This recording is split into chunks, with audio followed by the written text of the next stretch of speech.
bonsoir du coup à tous et à toutes. Bienvenue à cette conférence hybride qui se tient aujourd'hui à l'IRJS, l'Institut de recherche juridique de la Sorbonne de l'Université Paris 1 Panthéon-Sorbonne. Je suis donc moi-même Florence Bélivier, professeure dans cette université. Je co-organise avec des personnes que je vais mentionner dans un instant un cycle de conférences qui est destiné à célébrer le centenaire de la FIDH, la Fédération internationale pour les droits humains, qui a donc été créée en 1922 à Paris après le premier conflit mondial et dont toute cette année, nous célébrons les 100 ans. Alors, il y a non seulement le cycle de conférences, mais aussi toute une série d'événements. Je vous renvoie au site, je vous prie de m'excuser, que vous avez trouvé dans le chat, dans la discussion, qui vous permettra de voir l'ampleur de ce centenaire. Alors, le cycle de conférences, plus précisément, est centré autour de l'idée des droits du futur. Nous l'avons conçu donc avec ma collègue Karine de la faculté de Sceaux, de l'université Paris-Saclay. Que vous voyez donc.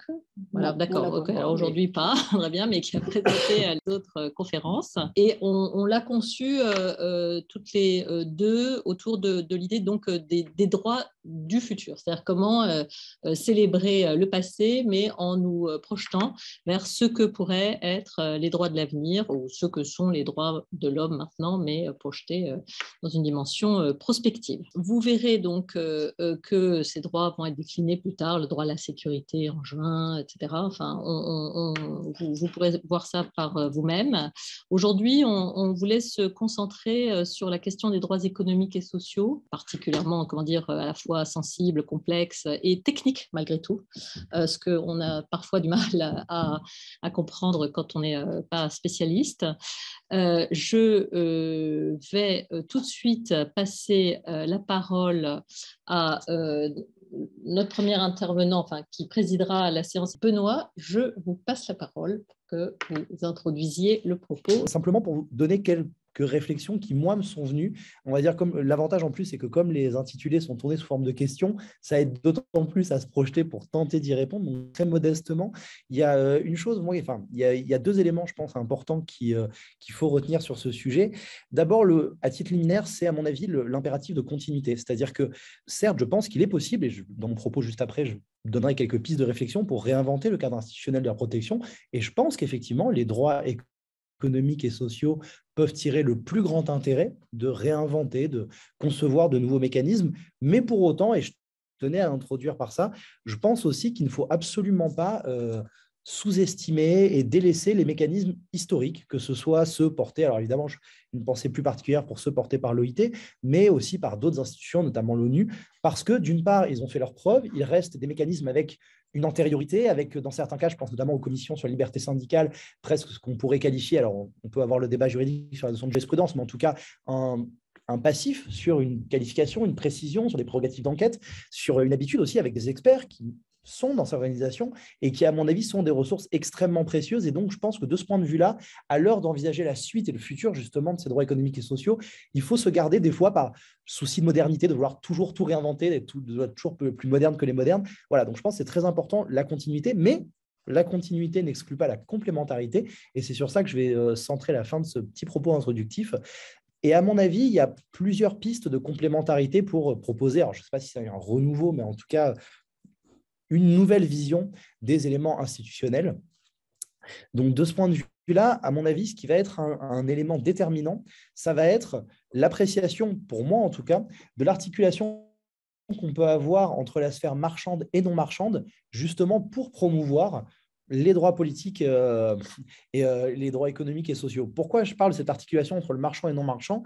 Parce que, alors je vais prendre l'exemple plus particulièrement du travail, quand il est dans une perspective avec l'environnement et avec les enjeux économiques, on est obligé, même si on veut défendre les droits sociaux fondamentaux, de penser ces droits, de penser leur effectivité en confrontation avec la liberté d'entreprendre, en confrontation avec la transition écologique. Et à mon avis, le risque, effectivement, avec ce siècle qui s'ouvre, c'est de continuer à ne défendre, par exemple, les droits sociaux fondamentaux qu'à l'aune, que dans la perspective de la liberté du travail et de la défense des travailleurs, sans s'obliger en fait à intégrer dans notre logiciel, même si des fois c'est frustrant, si on aimerait que tout soit juste la protection des droits sociaux fondamentaux et voilà, donner une plus grande part aux non-marchands, il faut accepter que la sphère non-marchande se confronte à la dimension marchande. Et de ce point de vue-là, je pense qu'il y a 3 variations autour de 3 types d'outils qui pourraient être intéressants. Alors, les premières initiatives, elles ont été portées par l'OIT et de ce point de vue-là, je pense qu'il faut saluer l'exemple qui a été donné. Et l'Organisation internationale du travail, elle a porté 2 types d'initiatives qui, à mon avis, sont intéressantes autour de logiques de programmes. Pourquoi elles sont intéressantes? Parce qu'elles sont allées chercher également les acteurs du privé, c'est-à-dire qu'elles sont tournées vers les entreprises, mais pas uniquement les entreprises comme bénéficiaires, les entreprises vraiment qui agissent avec l'OIT dans le cadre de programmes. Alors, je sais que certains vont être évoqués un peu plus loin, donc je ne vais pas m'y attarder, mais vous avez l'initiative Better Work qui est portée avec la Banque mondiale, donc 2 organisations internationales, et l'industrie notamment textile. Donc ça, je trouve ça extrêmement intéressant, le fait de dire on va descendre jusqu'au terrain et on va travailler avec les multinationales qui, oui, pour certaines, ont des passifs de violation des droits sociaux fondamentaux. Faut pas louper l'éléphant dans la pièce, faut le dire. Mais pour autant, eh bien, c'est aussi d'aller travailler avec ces acteurs qui sont à l'origine des violations. On va pouvoir essayer de faire évoluer les choses. Et une deuxième initiative, alors toujours malheureusement dans le secteur du textile, qui était l'effondrement, si vous vous souvenez, il y a quelques années, des usines du Rana Plaza, qui a provoqué un travail extrêmement important du Bureau international du travail en partenariat pour mettre en place des commissions sur le suivi de la sécurité dans ces usines-là. Et donc là, cet outil du programme qui intègre aussi au niveau sectoriel les grandes entreprises, je pense que ça, c'est une première piste pour évoluer, pour faire changer ce cadre institutionnel en s'associant. Mais vous voyez que là, je parle de choses qui sont déjà existantes, donc ce n'est pas chimérique, on peut déjà le faire. Les deux autres éléments sur lesquels je voulais revenir assez rapidement, alors là, on va diminuer un peu la focale, on va être sur l'Union européenne, c'est tout le mécanisme qui a été mis en place pour une transition, et notamment le Fonds pour une transition juste, où là, il y a cette préoccupation. Donc là, on n'est plus sur du programme, on est vraiment sur des fonds d'accompagnement financier, sur des mécanismes d'aide. Pourquoi? Parce qu'il y avait cette idée avec le Green Deal qui a été impulsé par l'actuelle Commission de l'Union européenne de dire la transition, ça va avoir potentiellement un coût social, ça va être aussi une difficulté pour certains secteurs qui partent de trop loin. Si on se contente de dire il faut faire une transition écologique, ça va être un peu court. Donc, à un moment, c'est se dire aussi, là, pour le coup, on est dans une logique de bénéficiaire, de venir chercher les entreprises, y compris celles qui vont avoir le plus de mal à créer de l'emploi vert, à aller chercher de la croissance verte, et en disant, on sait que vous avez des impératifs économiques, on va vous y aider. Donc, ça, cette dimension-là aussi, je la trouve extrêmement intéressante de ne pas juste se contenter d'être dans l'injonction ou dans la sanction, mais de dire, vous devez changer votre modèle, on va vous donner concrètement des aides. Et surtout, pour terminer sur le mécanisme de l'Union européenne, ce qui me paraissait particulièrement intéressant, c'est qu'on n'est pas sûr, on envoie de l'argent dans toute l'Union européenne et point barre. Il y a une logique d'affinage, presque de raffinement du mécanisme, où on est à la fois sur une possibilité de cibler au niveau territorial, donc ça ne va pas être réparti de la même manière dans toute l'Union européenne, et aussi de cibler au niveau sectoriel. Or, avec l'exemple que j'ai donné tout à l'heure du textile, vous voyez bien que toutes les industries ne sont pas contraintes et ne sont pas frappés de la même manière quand il s'agit de faire la transition écologique. Donc, de ce point de vue-là, je trouvais que c'était aussi un mécanisme qui pourra être une des réponses à cette évolution institutionnelle. Et pour terminer, avant de présenter nos panélistes du jour, la dernière chose, parce qu'elle me tient particulièrement à cœur, c'est l'introduction de clauses sociales ou environnementales dans les accords de commerce, dans les accords d'aide au développement ou dans les accords de protection des investissements étrangers, parce que le droit international économique offre justement des perspectives pour les États, pour le développement économique, pour les entreprises qui bénéficient d'accords douaniers notamment, ou de protection de leurs investissements étrangers. Et le fait d'introduire des dispositions du droit du travail, alors singulièrement celles de l'OIT et de la déclaration de 98, qui sont quand même récurrentes en termes de référence de protection des travailleurs, eh bien, je pense que le fait de mobiliser ces accords qui, spontanément, ne paraissent pas forcément des terrains d'élection, de protection des travailleurs, parce qu'on se dit, voilà, c'est des accords de commerce. Si vous avez suivi toutes les discussions qu'il y a eu autour du CETA il y a quelques années, on voyait bien qu'il y avait une inquiétude qui est légitime d'ailleurs sur l'environnement, sur le travail. Eh bien, je pense que justement, il faut prendre le contre-pied de ça et travailler pour faire des générations de clauses sociales environnementales toujours plus exigeantes. Et donc, voilà, 3 petits exemples d'outils qui, à mon avis, pourraient être des relais intéressants pour penser différemment la protection, mais j'insiste, de manière complémentaire et pas remplacer ou effacer ce qui était fait avant. Alors, sans transition, maintenant, du coup, j'ai l'immense plaisir de vous présenter les 3 panélistes qui vont m'accompagner ce soir. D'abord, la première intervention sera assurée par Sandrine Cotte, qui est professeure d'histoire contemporaine de l'Europe à l'Université de Genève. Ensuite, la deuxième intervention sera réalisée par Cyril Cosme, qui est directeur de l'OIT France. Et puis, pour terminer, Jimena Reyes, qui est responsable des plaidoyers et des actions judiciaires pour la FIDH Amérique latine, qui clôturera la première phase, qui est celle de présentation du sujet. Et ensuite, on pourra ouvrir la discussion avec grand plaisir. Donc voilà, maintenant, j'aurai comme vous tous le plaisir de pouvoir commencer à écouter, donc le rôle le plus agréable quand on a un panel.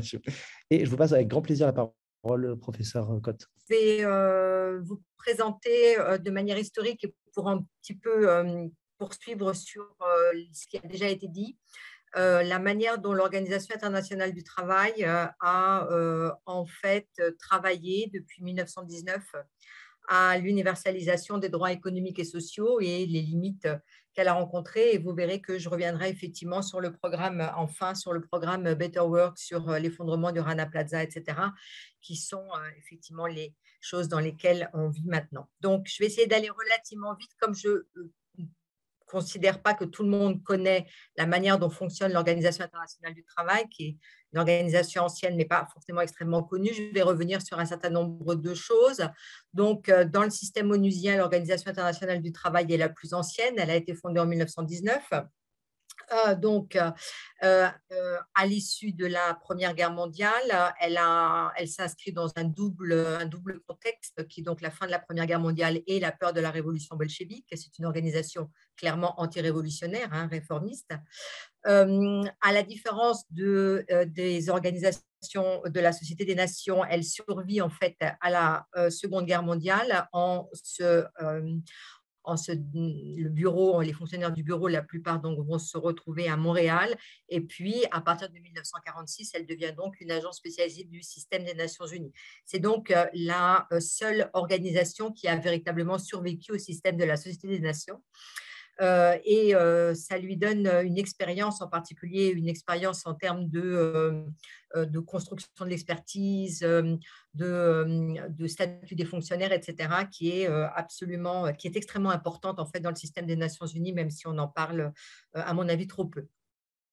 Donc, l'Organisation internationale du travail présente une spécificité très importante à l'intérieur du système des Nations Unies, c'est son tripartisme. Donc, j'ai mis ici les 3 clés. Alors, ça, c'est un symbole extrêmement important pour l'Organisation internationale du travail.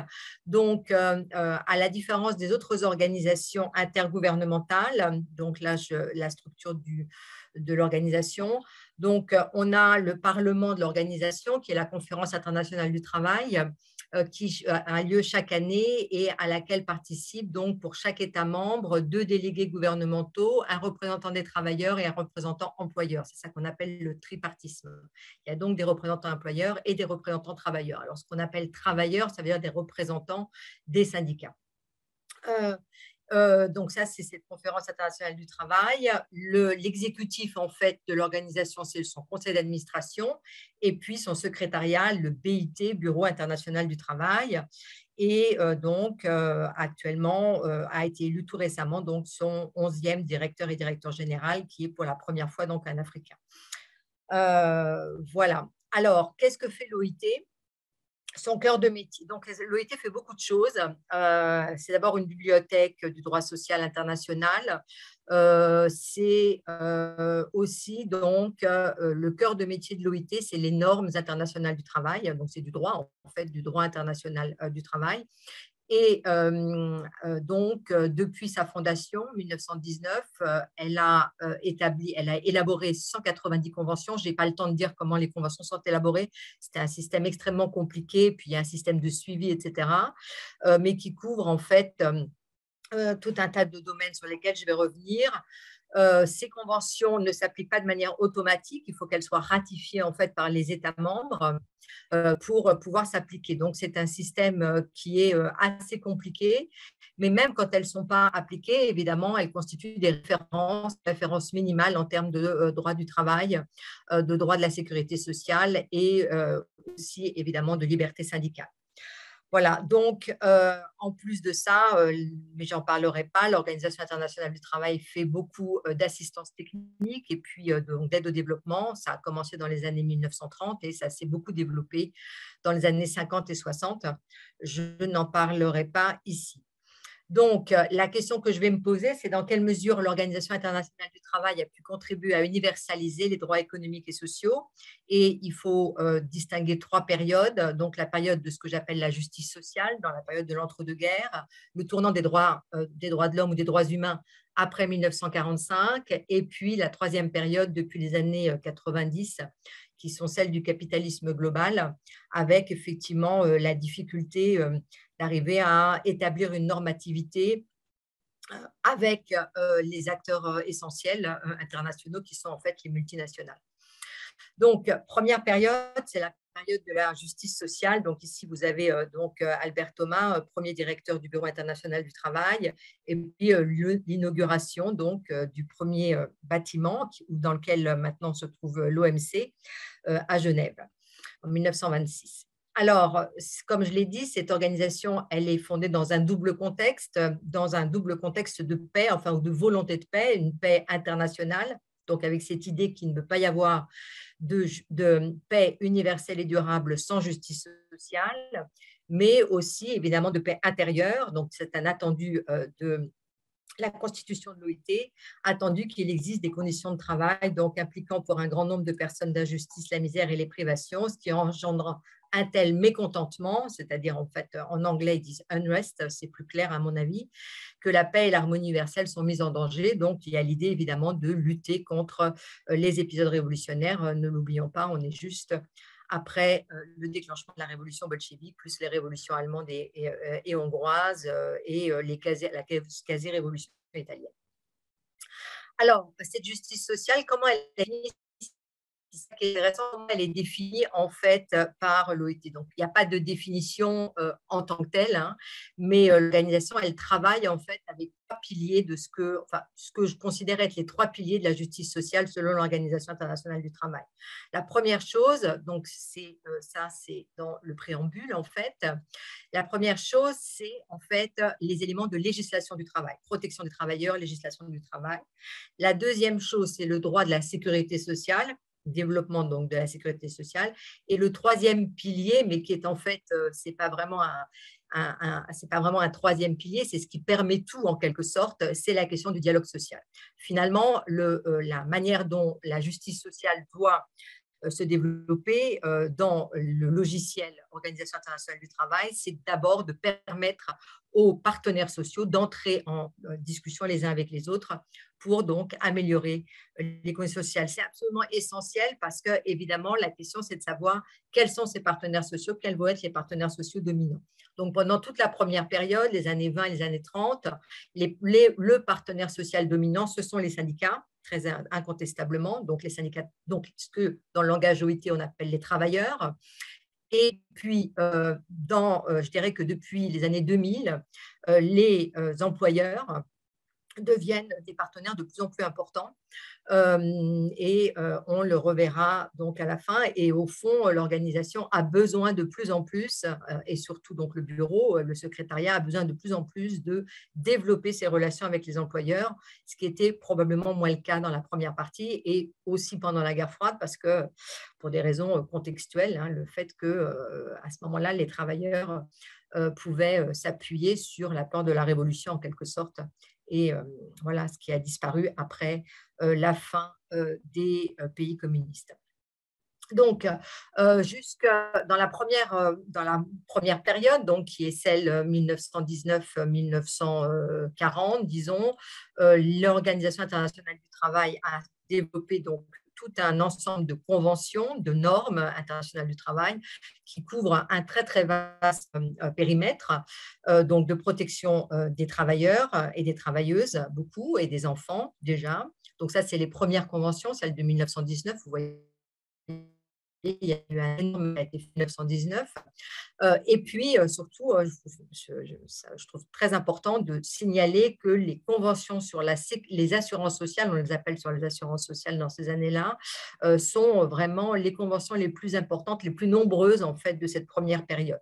Il y a donc tout un ensemble normatif absolu d'une richesse incroyable qui a été élaboré par les fonctionnaires et les experts de l'organisation et voté donc par la Conférence internationale du travail et ratifié ou pas ratifié par les différents gouvernements, mais qui sert en fait de référence.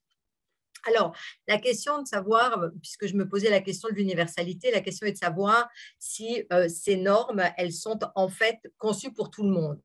En réalité, donc, dès le départ, l'Organisation internationale du travail s'adresse essentiellement aux travailleurs salariés. Donc, ça veut dire que, et d'ailleurs, il s'adresse exclusivement aux travailleurs salariés, ça veut dire qu'il laisse de côté, dans cette partie-là, l'ensemble du travail informel qui reste jusqu'à aujourd'hui un problème, enfin, pour l'organisation, une difficulté, c'est-à-dire comment on atteint ces travailleurs informels.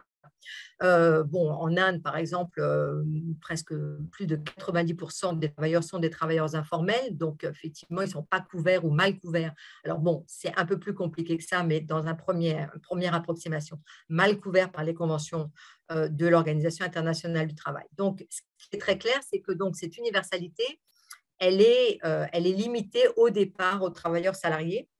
Et même, d'ailleurs, les ouvriers agricoles ont eu du mal à être couverts par les conventions. Il y a eu des grands débats dès les années 20. Bon. Deuxième chose qui est caractéristique de la première période, c'est que, comme on le voit dans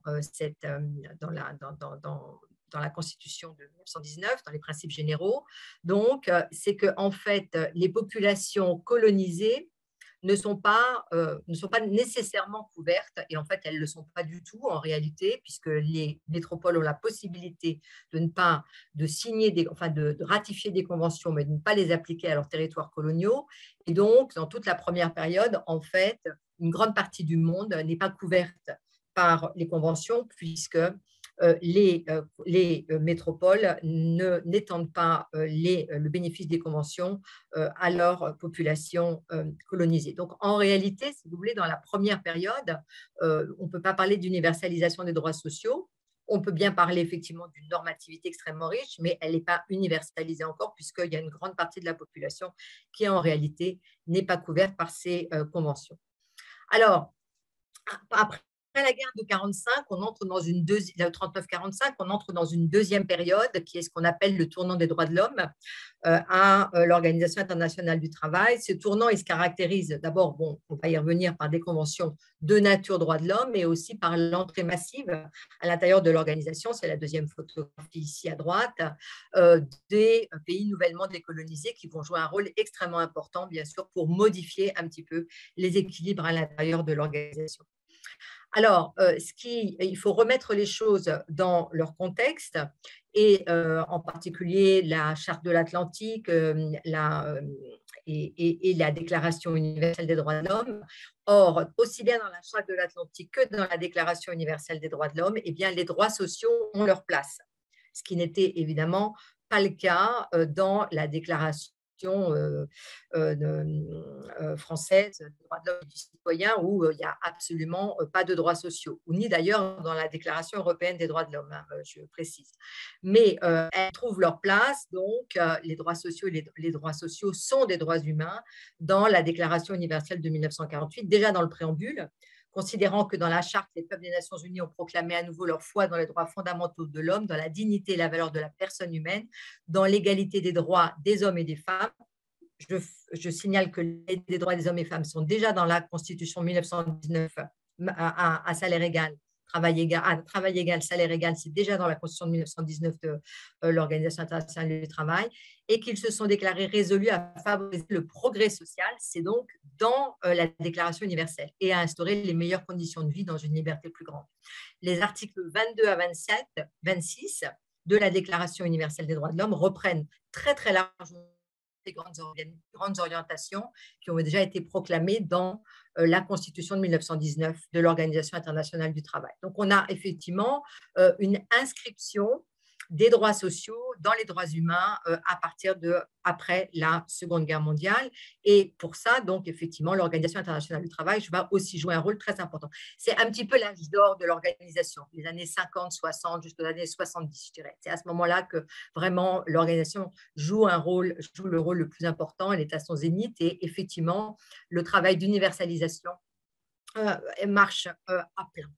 Dans ce cadre, les conventions phares de l'Organisation internationale du travail vont se réorienter moins sur des questions de protection des travailleurs ou de sécurité sociale et davantage sur des questions qui sont ce qu'on appelle des questions de droits de l'homme à l'OIT, la liberté syndicale, le droit d'organisation et de négociation collective, l'abolition du travail forcé, les conventions concernant la discrimination, etc., qui sont en fait effectivement les grandes conventions droits de l'homme de l'Organisation internationale du travail et qui s'inscrivent donc dans ce tournant des années 40 et 50 sur les droits de l'homme. Alors, à cet égard, il y a deux grands débats qui, à mon avis, sont très, très importants. C'est la définition du travail forcé. Il y avait déjà une convention de travail forcé qui existait, la convention de 1930, mais qui couvrait essentiellement les populations colonisées. La deuxième convention du travail forcé, celle de 1957, la 105, non, oui, c'est la 105, oui,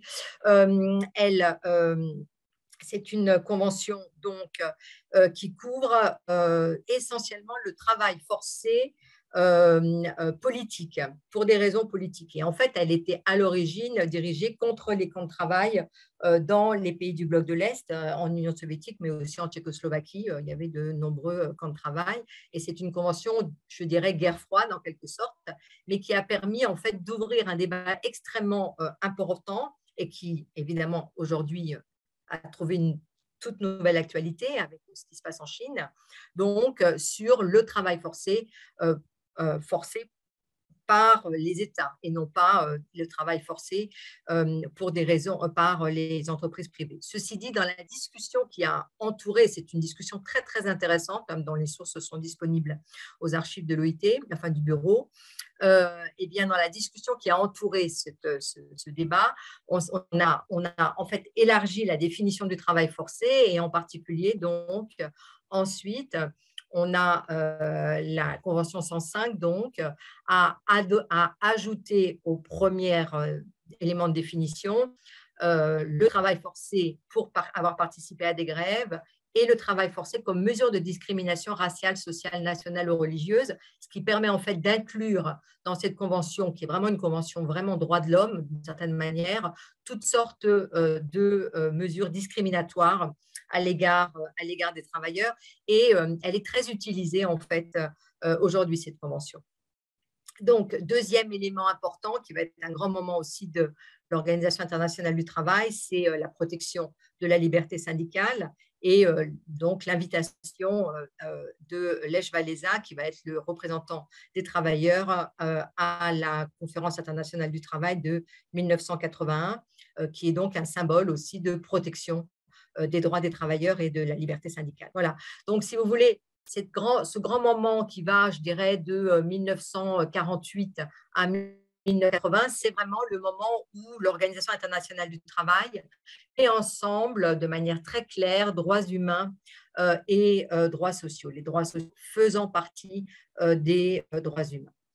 Depuis les années 90, donc la dernière partie, eh bien, l'Organisation du travail, elle est confrontée à de nouvelles difficultés qui sont effectivement ce qu'on appelle donc le capitalisme global ou la globalisation, avec la difficulté donc d'arriver à établir des régulations qui ne doivent pas simplement toucher, qui ne doivent pas simplement être des régulations qui passent par la législation du travail nationale, donc ça c'est les conventions, mais qui doivent aussi en fait s'adresser aux multinationales. C'est ce que disait Benoît Lopez tout de suite, comment on arrive à travailler avec les entreprises multinationales pour arriver à faire triompher en fait ces droits sociaux.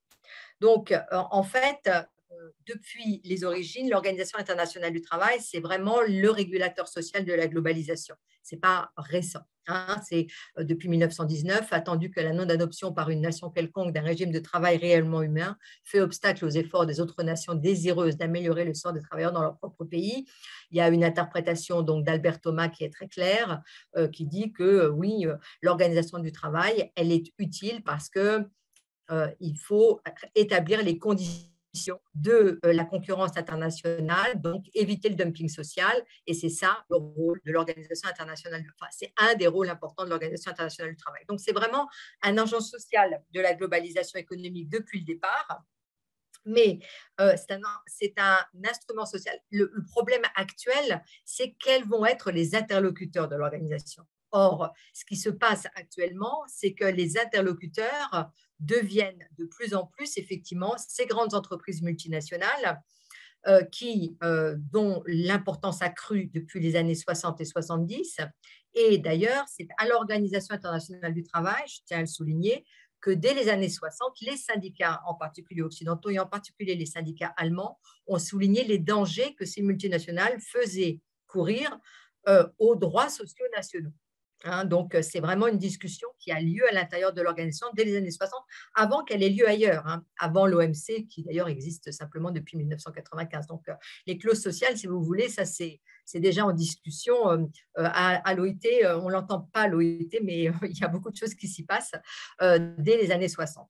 Et donc, l'Organisation internationale du travail est la seule à avoir pu élaborer une vraie déclaration, dans le système onusien, une vraie déclaration des principes tripartites sur les entreprises multinationales, 1977, mais qui néanmoins est une déclaration non-binding, non contraignante, alors que ce qu'avaient demandé en particulier les pays du Sud global dans la déclaration de 1974 à l'ONU, c'était une déclaration contraignante sur les multinationales. Et là, l'Organisation internationale du travail, on voit les limites de ses capacités d'action. Elle n'a pas été capable, en fait, étant donné le rapport de force, de mettre en place une déclaration contraignante. Mais cette déclaration, elle est intéressante parce que, d'une certaine manière, elle réoriente l'activité de l'organisation, donc voilà, c'est cette déclaration tripartite de 77, en direction des entreprises elles-mêmes, et en particulier des entreprises multinationales, qui deviennent des interlocuteurs compliqués, mais des interlocuteurs quand même de l'organisation, à travers donc cette déclaration de principe tripartite. Et d'ailleurs, l'organisation a fondé en 2010 pour promouvoir donc la déclaration de 1977, ce qu'on appelle le help desk, qui se présente comme un lieu permettant aux entreprises et aux syndicats de discuter sur les questions d'intérêt commun en quelque sorte. Et là, c'est vraiment une réorganisation de la logique même de l'organisation sans passer par les gouvernements. Donc, directement, entreprises et syndicats. Et ce help desk, il sert en fait à aider les organisations multinationales à élaborer des codes de conduite privés, en quelque sorte, qui permettent de mettre en place, de faire respecter les conventions de l'organisation. Alors, c'est vraiment, à mes yeux, en fait, une réorganisation assez fondamentale de la politique de l'organisation, puisqu'elle passe plus par les organes gouvernementaux, mais elle s'adresse directement, en fait, aux entreprises. Et c'est effectivement le cas du programme Better Work qui a été mis en place en 2007 en collaboration avec la Banque mondiale. Alors bon, c'est le textile, donc évidemment, on voit partout des images de femmes, très intéressant. Voilà, et ce programme, donc, qui est limité au secteur textile, a pour fonction d'offrir aux entreprises une expertise en matière de sécurité au travail et de protection sociale. Alors, ces programmes Better Work, ils n'ont pas permis d'éviter les catastrophes majeures, notamment l'effondrement de l'immeuble de Rana Plaza. Et ce qui est très intéressant, c'est qu'autour de ces difficultés, c'est-à-dire que, bon, je n'ai pas le temps d'insister sur la mise en place de ces codes de conduite, mais les gens qui ont travaillé sur ces codes de conduite ont montré qu'en aucun cas, en fait, ils ne permettaient de garantir la protection des travailleurs. Et d'ailleurs, l'OIT en a pris acte. Et depuis 2015, elle a mis en place un partenariat. Elle est revenue au partenariat avec le gouvernement, avec les gouvernements, en particulier le gouvernement du Bangladesh, en mettant en place un programme de sécurité au travail et non plus donc en passant par les entreprises, et surtout en mettant en place une réforme de l'inspection du travail dans ces différents pays. Donc, elle est revenue d'une certaine manière à son cœur de métier, qui est effectivement la normativité du travail et la protection des travailleurs grâce en fait à des normes sociales. Et à cet égard, donc, je voudrais terminer sur cette convention 189, qui est la convention sur les travailleuses domestiques, qui est une convention extrêmement importante et sur laquelle je voudrais dire trois choses. D'une part, cette convention 189, c'est une convention bottom-up, c'est une convention qui a été demandée par les travailleuses elles-mêmes, qui montre très bien qu'en fait, il n'y a pas de protection du travail sans véritablement une mobilisation sur le terrain, extrêmement important. Ces travailleuses, comme vous le voyez, sont des travailleuses de couleur pour l'essentiel, donc en fait, doublement, voire même triplement invisibilisées dans la plupart des États. Ce sont des femmes, ce sont des migrantes, ce sont des femmes de couleur. Souvent, c'est elle qui a organisé, donc elle est sud-africaine, je l'ai rencontrée. C'est une femme qui était même illettrée à l'origine. Donc, on a vraiment cette convention bottom-up qui, à mon avis, est absolument illustrative de ce que peut faire. Et cette convention bottom-up, deuxième chose, elle n'a pas été beaucoup ratifiée, mais elle sert de manière extrêmement importante, elle est beaucoup saisie par les acteurs de terrain pour arriver à imposer des droits sociaux. Donc, vous voyez, on est retourné d'une certaine façon à plutôt, enfin, en fait, il y a tout dans l'organisation. Il y a aussi bien le helpdesk d'un côté que les gens qui font les conventions de l'autre, que les rapports. Comme toutes les organisations internationales, il y a une extrêmement grande diversité à l'intérieur de l'organisation. Mais finalement, actuellement, ce qui a le mieux marché, semble-t-il, c'est quand même le travail avec les syndicats et les acteurs de terrain, probablement mieux, et peut-être que je serai là pour le coup un petit peu en désaccord avec Benoît Lopez, que les actions avec les entreprises multinationales ou même les actions dans le cadre de l'OMC, l'Organisation mondiale du commerce, des clauses sociales qui, comme on le sait, sont extrêmement difficiles en fait, à mettre en place, en dépit même effectivement des conventions, des core conventions, des conventions fondamentales de 1998 qui ont en fait en quelque sorte réduit la normativité de l'OIT à des choses acceptables en fait par les employeurs. Voilà, donc c'est ça que donc l'Organisation internationale du travail, eh bien, évidemment, elle est exactement à l'image des équilibres des forces sur le terrain, à l'image des équilibres de forces mondiaux. Et ce qu'elle peut faire, c'est effectivement s'appuyer sur ces équilibres de forces pour réussir à universaliser le droit social comme droit humain. Merci beaucoup. Merci Sandrine Cotte pour cette présentation. C'était absolument passionnant de vous écouter. Et effectivement, ce que je trouve extrêmement intéressant dans ce que vous avez montré notamment, c'est à quel point finalement, et c'est quand vous avez dit justement, des fois ça ne s'entend pas forcément, on ne se rend pas compte, mais l'OIT fait énormément de choses. Et c'est vrai que souvent, ce qui est un peu malheureux, c'est qu'on a tendance à réduire l'organisation aux conventions. Et donc effectivement, alors oui, là par exemple, quand c'est sur le harcèlement au travail, sur le travail domestique, on voit juste l'aboutissement et on ne voit pas effectivement tout ce travail qui des fois, même, et y compris des fois dans la difficulté de la gestation, est fondamental. Et ça, je vous rejoins tout à fait. Je pense que c'était précieux de le souligner. Et effectivement aussi l'appropriation des acteurs de terrain, parce qu'on a toujours cette image effectivement de cette institution qui est à Genève, qui fait un travail, mais qui est très loin finalement. Et donc ça, c'est pareil. Je pense que c'était extrêmement important de mettre en avant ces éléments. Et alors du coup, je donnais le lien à l'instant parce que maintenant, il y a un site internet qui a été créé par l'OIT sur les clauses sociales. J'aurais payé un empire pour l'avoir pendant que j'étais en thèse. Malheureusement, c'était créé que récemment, mais qui justement référence tout ça. Et pour le coup, on va être que très peu partiellement en désaccord parce qu'effectivement, là où je vous rejoins, c'est qu'aujourd'hui, c'est très insatisfaisant ce qui existe. Et par contre, effectivement, moi, c'est plus une ode à essayer de se dire, au contraire, il faut essayer, il faut pas abandonner cette voie, il faut essayer de la renforcer. Mais par contre, je vous rejoins tout à fait sur le fait que même quand on arrive au plus petit dénominateur commun, le acceptable, je pense, c'est le bon mot de 98, on n'est quand même pas sur une barre très haute. Et malgré ça, on voit encore qu'on a du mal au moins déjà avoir cette barre-là, c'est dire si on part de loin. Mais néanmoins, je pense qu'effectivement, ça peut être une voie, mais effectivement, je manque d'objectivité sur le sujet parce que c'est ma thèse, qui mérite d'être éventuellement un peu discutée. Mais sur le constat, malheureusement, j'aimerais vous détromper, mais non, je suis extrêmement d'accord avec vous sur le fait qu'il faut aller plus loin. Bien, écoutez, merci beaucoup pour l'invitation. Je suis très heureux de contribuer de cette façon au centenaire de la FIDH.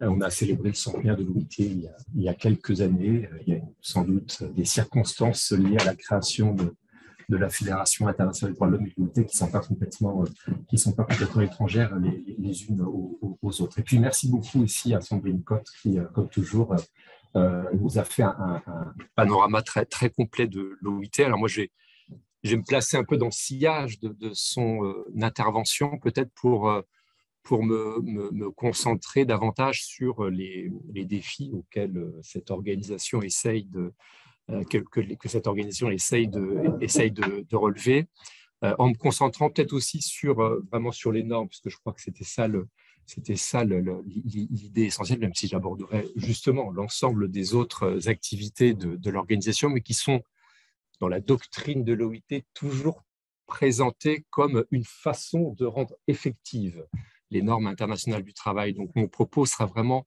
centré sur cette recherche d'effectivité et tous les moyens qu'on a mobilisés dans le passé. J'ai apprécié que vous souligniez l'importance de la continuité quand on parle de l'avenir. C'est effectivement, je pense, un point important, et je reviendrai sur, de mon point de vue, les éléments de cet héritage qu'on doit absolument préserver. Et puis, j'essaierai aussi de partager quelques réflexions, quelques pistes sur plutôt les solutions que l'on doit construire pour l'avenir.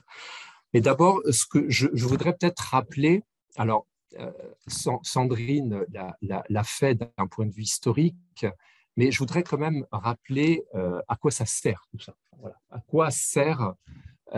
quoi servent les normes internationales du travail? Pourquoi les a-t-on créées?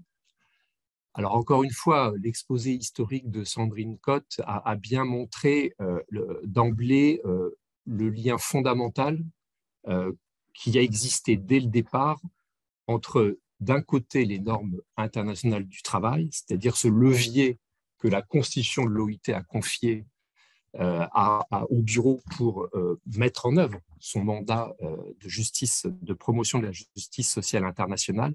Donc le lien très fort dès le départ entre cette idée de normes internationales du travail avec la paix, qui est quand même l'objectif ultime de tout système multilatéral. Et donc c'est par hasard, effectivement, comme l'a dit Sandrine Cotte, si on a créé l'OIT comme un peu la petite sœur de la SDN qui devait rendre tout ça possible, la recherche d'une paix durable, avec l'une des plus célèbres phrases de la Constitution de l'OIT, il n'y a pas de paix durable sans justice sociale. Donc ce lien avec la paix, et puis ce lien des normes internationales du travail avec finalement la première tentative d'organisation de la mondialisation de l'économie, qui déjà prenait des formes très différentes de celles qu'on connaît aujourd'hui, mais était déjà la réalité d'une économie déjà extrêmement mondialisée. Alors, ces deux liens, qu'est-ce qu'on peut en dire aujourd'hui? Le lien avec la paix, quand même, force est de constater que les inégalités, la pauvreté, l'absence de protection sociale, le chômage des jeunes, se trouvent très souvent à l'origine de la plupart des facteurs d'instabilité géopolitique dans le monde. On en a des exemples multiples. Celui que l'on met souvent en avant, parce qu'on en connaît encore aujourd'hui les soubresauts, c'est ce qui s'est passé dans les pays de la rive sud de la Méditerranée au printemps 2010-2011, et qui probablement s'enracine dans deux questions qui sont au cœur du mandat de l'OIT, c'est-à-dire une répartition inégale des revenus et puis un chômage des jeunes massif. Voilà. Donc je crois que cet exemple montre toute l'actualité de ce lien entre le mandat de l'OIT et la recherche d'une paix durable. Et quant au deuxième lien, c'est-à-dire celui qui concerne les tentatives d'organiser, je dirais, en employant un mot qui n'est pas de moi, du président de l'OFCE qui parle de civiliser le capitalisme. On pourrait dire que les normes internationales du travail, c'est une tentative pour civiliser d'une certaine façon la mondialisation de l'économie. C'était clairement un objectif assigné à l'OIT et à son système normatif en 1919 et ça reste aujourd'hui un élément extrêmement important. Donc ces liens-là, cet héritage, il reste totalement valide dans le contexte que nous connaissons aujourd'hui. Ces normes internationales du travail, un mot quand même pour dire concrètement de quoi l'on parle. Ces normes internationales du travail, moi j'ai du mal à en parler indépendamment de leur double vocation. Les normes internationales du travail, ça sert à mon avis principalement à deux choses. D'abord, à être un appui à nos membres tripartites. Sandrine Cotte a rappelé la spécificité de cette organisation internationale du travail au sein du système multilatéral, donc un appui à nos membres tripartites pour construire les réglementations sociales nationales et organiser le dialogue social au niveau national. On peut difficilement parler des normes internationales d'une façon éthérée, indépendamment d'un lien qui correspond à leur vocation, d'un lien avec le droit national. Et d'ailleurs, les meilleurs garants du respect des normes internationales du travail, ce sont très souvent des institutions nationales, avant de mobiliser des recours au niveau international. Donc ça, c'est un point extrêmement important. Ce que je voudrais dire aussi pour saisir la nature de ces normes internationales, c'est qu'elles empruntent un format très classique du droit international public. Les normes internationales du travail, les conventions de l'OIT, ce sont des traités. Simplement, ce sont des traités d'une nature extrêmement particulière, d'une part parce qu'elles sont négociées dans un format tripartite, mais aussi parce que l'objectif d'un traité, la finalité d'un traité, c'est, dans la plupart des cas, d'organiser un système de droits et d'obligations réciproques entre États, entre acteurs du système international. Les conventions de l'OIT, elles ont cette particularité que leur but ultime, c'est malgré tout d'organiser un système de droits et d'obligations réciproques entre des acteurs des sujets de droit national, que sont les entreprises, les employeurs et les travailleurs. Et donc, depuis le début, en fait, il y a une certaine ambivalence dans la nature de ces normes internationales du travail et tout un débat qui est particulièrement fructueux, d'ailleurs en France, sur l'effet direct de ces normes internationales du travail et parfois même si c'est iconoclaste de prononcer ce mot, mais parfois l'effet même horizontal que ces conventions peuvent avoir. Mais ce débat, il est davantage lié, je dirais, à la nature et au contenu de ces conventions, au sujet dont ils traitent, que de leur forme juridique qui correspond encore une fois à un format bien connu en droit international public. Donc, une très forte spécificité de ces normes internationales du travail par rapport à l'ensemble des autres normes internationales de droit public. Une spécificité aussi par rapport aux normes nationales. La finalité de ces protections internationales, de ces droits élaborés au niveau international, leur finalité est assez différente, à mon sens, des finalités des législations sociales nationales. Bien sûr qu'il y a en partage un certain nombre d'attendus et d'objectifs, mais les normes internationales du travail s'inscrivent davantage en complémentarité des normes nationales plutôt que dans une logique de substitution ou de concurrence. Et d'ailleurs, la plupart du temps, lorsque le juge national invoque ces normes internationales du travail, c'est pour appuyer une forme d'interprétation d'une norme nationale ou orienter la mise en œuvre d'une norme nationale plutôt que de s'inscrire en contradiction ou en porte-à-faux par rapport à des logiques juridiques purement nationales. Alors, j'insiste là-dessus parce que ce n'est pas forcément ce qui apparaît dans le débat où on a, notamment dans un pays comme la France, eu tendance à mettre plutôt en avant les cas de contrariété qui ont pu survenir entre des obligations découlant de conventions internationales ratifiées par la France et des obligations nationales. On pourra y revenir le débat. Alors, finalement, si on devait identifier deux héritages absolument à garder dans cette logique de continuité, moi, j'en citerai deux. Le premier, c'est ce que Sandrine Cotte a souligné dans son exposé, c'est véritablement la façon dont l'OIT a concouru à inscrire un certain nombre de droits au travail dans le corpus international des droits humains. Donc ça, c'est quand même quelque chose de fondamental. Ça découle à la fois de nos textes fondateurs, notamment de la déclaration de Philadelphie, et ça sera la seule citation que je ferai d'un texte de l'OIT, qui est déclaration adoptée en 1944, qui fixe comme objectif fondamental à toute politique économique nationale et internationale. Donc, on voit bien une imbrication entre l'économique et le social. Donc, comme objectif fondamental à toute politique économique nationale et internationale, la réalisation du droit de tous les êtres humains, quelle que soit leur race, leur croyance ou leur sexe, de poursuivre leur progrès matériel et leur développement spirituel dans la liberté, la dignité, la sécurité économique et avec des chances égales. Je pense que cette phrase dit tout, d'une certaine façon, de la façon dont un certain nombre de normes de l'OIT s'inscrivent pleinement dans ce corpus des droits fondamentaux reconnus et garantis au niveau international.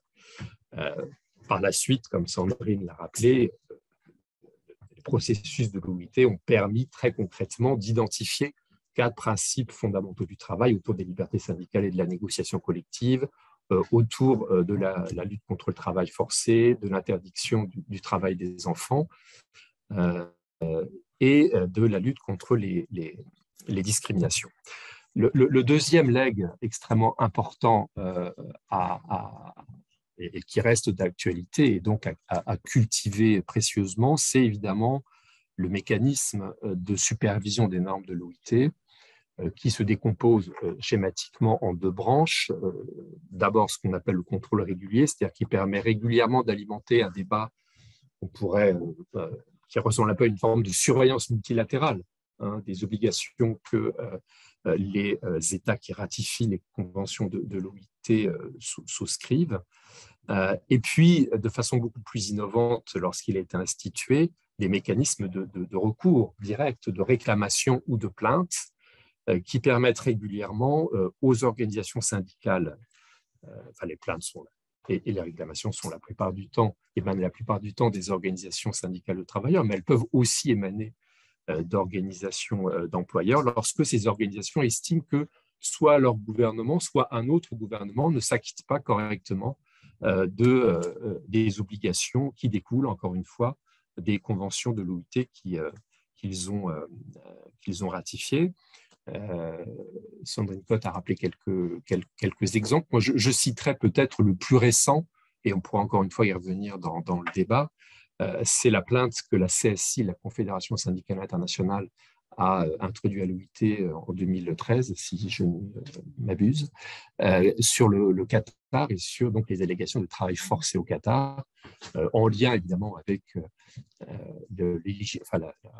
l'organisation par ce pays de la Coupe du monde de football cette année, et qui a donné lieu à tout un processus, je dirais,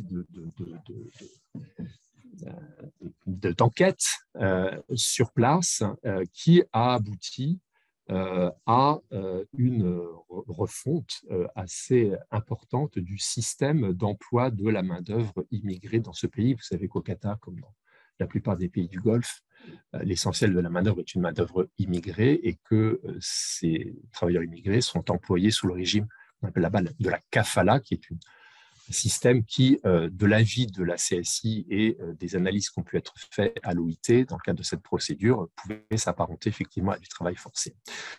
Donc c'est un exemple récent qui montre comment finalement, dans l'exercice de son mandat et sur la base de ces recours directs, l'OIT peut faire avancer les choses.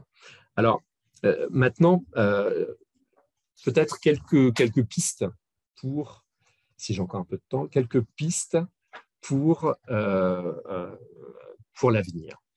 Il y a pour pour améliorer l'effectivité de ces normes internationales du travail. Alors, il y a une voie qui est, je dirais, une voie assez classique parce qu'elle a été empruntée à l'OIT dès les années 60. Sandrine Cotte a rappelé comment le mouvement de décolonisation à partir des années 60 avait véritablement transformé l'organisation. Elle a aussi transformé ses moyens d'action puisque c'est à l'époque, et pour répondre à la demande de nos membres, l'OIT a mis en place un certain nombre de programmes d'aide au développement et de coopération technique qui aujourd'hui sont encore une fois présentés comme une façon de venir en appui à la mise en œuvre des normes internationales du travail, en tout cas des principes qui découlent du mandat de l'OIT sur la justice sociale. Parce que finalement, si on essaie d'identifier les limites de ce beau système que j'ai décrit, quelles sont ces limites? Il y a d'abord une limite intrinsèque à l'instrument juridique qui est celui de la Convention de l'OIT, c'est-à-dire un instrument de droit international public qui finalement ne s'inscrit dans le droit positif d'un pays que dès lors qu'il est ratifié. Et comme vous le savez sans doute, le taux de ratification des conventions de l'OIT est assez inégal. Sur ce qu'on appelle les conventions techniques, il est souvent assez modeste. Pour les conventions fondamentales, les ratifications sont plus nombreuses, mais seule la convention sur l'interdiction des pires formes du travail des enfants aujourd'hui fait l'objet d'une ratification par tous les membres de l'OIT. Donc, une seule convention qui est ratifiée universellement par tous les membres de l'OIT. Donc ça, c'est un premier obstacle. Deuxième obstacle, c'est les limites liées à la gouvernance des pays. Même des pays qui ont pu ratifier une convention de l'OIT, du fait des défaillances des systèmes de contrôle de l'inspection du travail ou des défaillances du système judiciaire, la mise en œuvre et l'effectivité de ces conventions s'en trouve réduite. C'est un peu l'exemple du Bangladesh qu'on a cité tout à l'heure. Et puis la troisième limite, Sandrine Cotte en a parlé, c'est l'adaptation de ce système normatif à la réalité de la mondialisation que nous connaissons aujourd'hui. La mondialisation ne ressemble plus à ce qu'elle pouvait être à la veille de la Première Guerre mondiale. On avait encore des échanges internationaux, des échanges commerciaux qui portaient sur des biens et des services dont la production était intégrée dans un territoire donné, où les États gardaient encore la maîtrise du système. Aujourd'hui, la mondialisation de l'économie est davantage une mondialisation de la production, où les 4/5 de ce qui est échangé entre les pays portent en réalité sur des consommations intermédiaires, sur des produits intermédiaires qui s'inscrivent dans des chaînes de production mondialisées et qui sont organisées par des donneurs d'ordre, des acteurs de la mondialisation, mais qui sont des acteurs économiques, des acteurs privés qui ne sont plus les États. Et donc, les décisions des donneurs d'ordre privés ont aujourd'hui un impact sur l'évolution des conditions de travail absolument massif, d'où la question qui est posée aujourd'hui de leur responsabilité de fait par rapport aux conditions de travail dans l'ensemble de leur chaîne de sous-traitance. Donc c'est un sujet brûlant d'actualité, c'est un sujet de débat à l'OIT où, comme vous pouvez l'imaginer, les positions entre les travailleurs et les employeurs, pour reprendre notre vocable, ne sont pas tout à fait les mêmes. Donc, je reviens sur les pistes pour renforcer l'effectivité. Donc, la voie de la coopération technique a été la première à être empruntée. Elle vise à appuyer les pays en développement et les pays à revenus intermédiaires à mettre en place leur système de protection sociale, à mettre en œuvre effectivement les conventions de l'OIT sur les différents sujets techniques ou droits fondamentaux. Le travail des enfants, c'est le premier terrain d'intervention aujourd'hui de l'OIT à ce titre. La voie qui a commencé à être débattue à l'OIT dans les années 90, au moment d'ailleurs où on discutait des statuts de l'OMC, là encore, Sandrine Cotte y a fait référence. Cette voie, aujourd'hui, on l'appelle recherche d'une meilleure cohérence du système multilatéral. Donc l'idée, c'est quoi? L'idée, c'est de dire que pour renforcer l'effectivité des normes de l'OIT, il faut renforcer leur effectivité en dehors de l'OIT, c'est-à-dire faire en sorte que la reconnaissance et la portée des normes de l'OIT s'inscrivent dans l'ensemble des processus de régulation internationale. Alors, le premier débat, qui d'ailleurs n'a pas vraiment été couronné de succès, c'est noué au moment de la discussion des statuts de l'OMC, où on débattait de la clause sociale, donc de la question de savoir s'il fallait subordonner l'adhésion de l'OMC, donc les bénéfices tirés du libre-échange, du respect d'un certain nombre, peut-être pas de tous, mais d'un certain nombre de droits prévus par les conventions de l'OIT. Donc ce débat n'a pas prospéré, comme vous le savez, mais malgré tout, on en a un héritage, puisque la déclaration de 98, donc, qui identifie 8 conventions fondamentales à l'OIT, et dont le respect est aujourd'hui une obligation statutaire, c'est-à-dire que tout membre de l'OIT, même ceux qui ne les ont pas ratifiés, tous les membres de l'OIT sont redevables vis-à-vis de la mise en œuvre de ces 8 conventions fondamentales. Mais pour rester dans le sujet du commerce international, malgré tout, les accords commerciaux bilatéraux, principalement ceux négociés par l'Union européenne et par les États-Unis, aujourd'hui intègrent ces conventions fondamentales d'une façon ou d'une autre. Alors, c'est sans doute insuffisant, c'est sans doute perfectible, mais on en voit quand même un certain nombre de fruits, avec notamment récemment 2 perspectives de ratification de conventions fondamentales. Il s'agit des conventions de la liberté syndicale et de la négociation collective par le Vietnam, en lien avec un accord de libre-échange passé entre le Vietnam et l'Union européenne, une ratification aussi de ces conventions par la Corée du Sud, et peut-être aussi devrais-je évoquer l'engagement de la Chine à ratifier la Convention sur l'interdiction du travail forcé, évidemment en lien avec les discussions au sujet de l'accord d'investissement entre l'Union européenne et la Chine, et les pressions de l'Union européenne, et en particulier du Parlement européen. Donc, vous voyez l'effet un peu de cette recherche d'une meilleure cohérence du système multilatéral sur le renforcement de l'effectivité des normes de l'OIT. Et puis, dernière piste, qui a été d'ailleurs aussi ouverte dans l'exposé de Sandrine Cotte, concerne évidemment l'entreprise. Et ça, c'est, je dirais, le défi qui est face à l'OIT, c'est de trouver une façon de coopérer avec les acteurs privés de la mondialisation, ces entreprises multinationales, pour à la fois répondre aux besoins d'assistance que ces entreprises peuvent directement formuler à l'OIT. C'est effectivement toute la logique de ce helpdesk que Sandrine Cotte a mentionné. Et c'est quelque chose qui marche assez bien. Enfin, on sent qu'il y a une demande.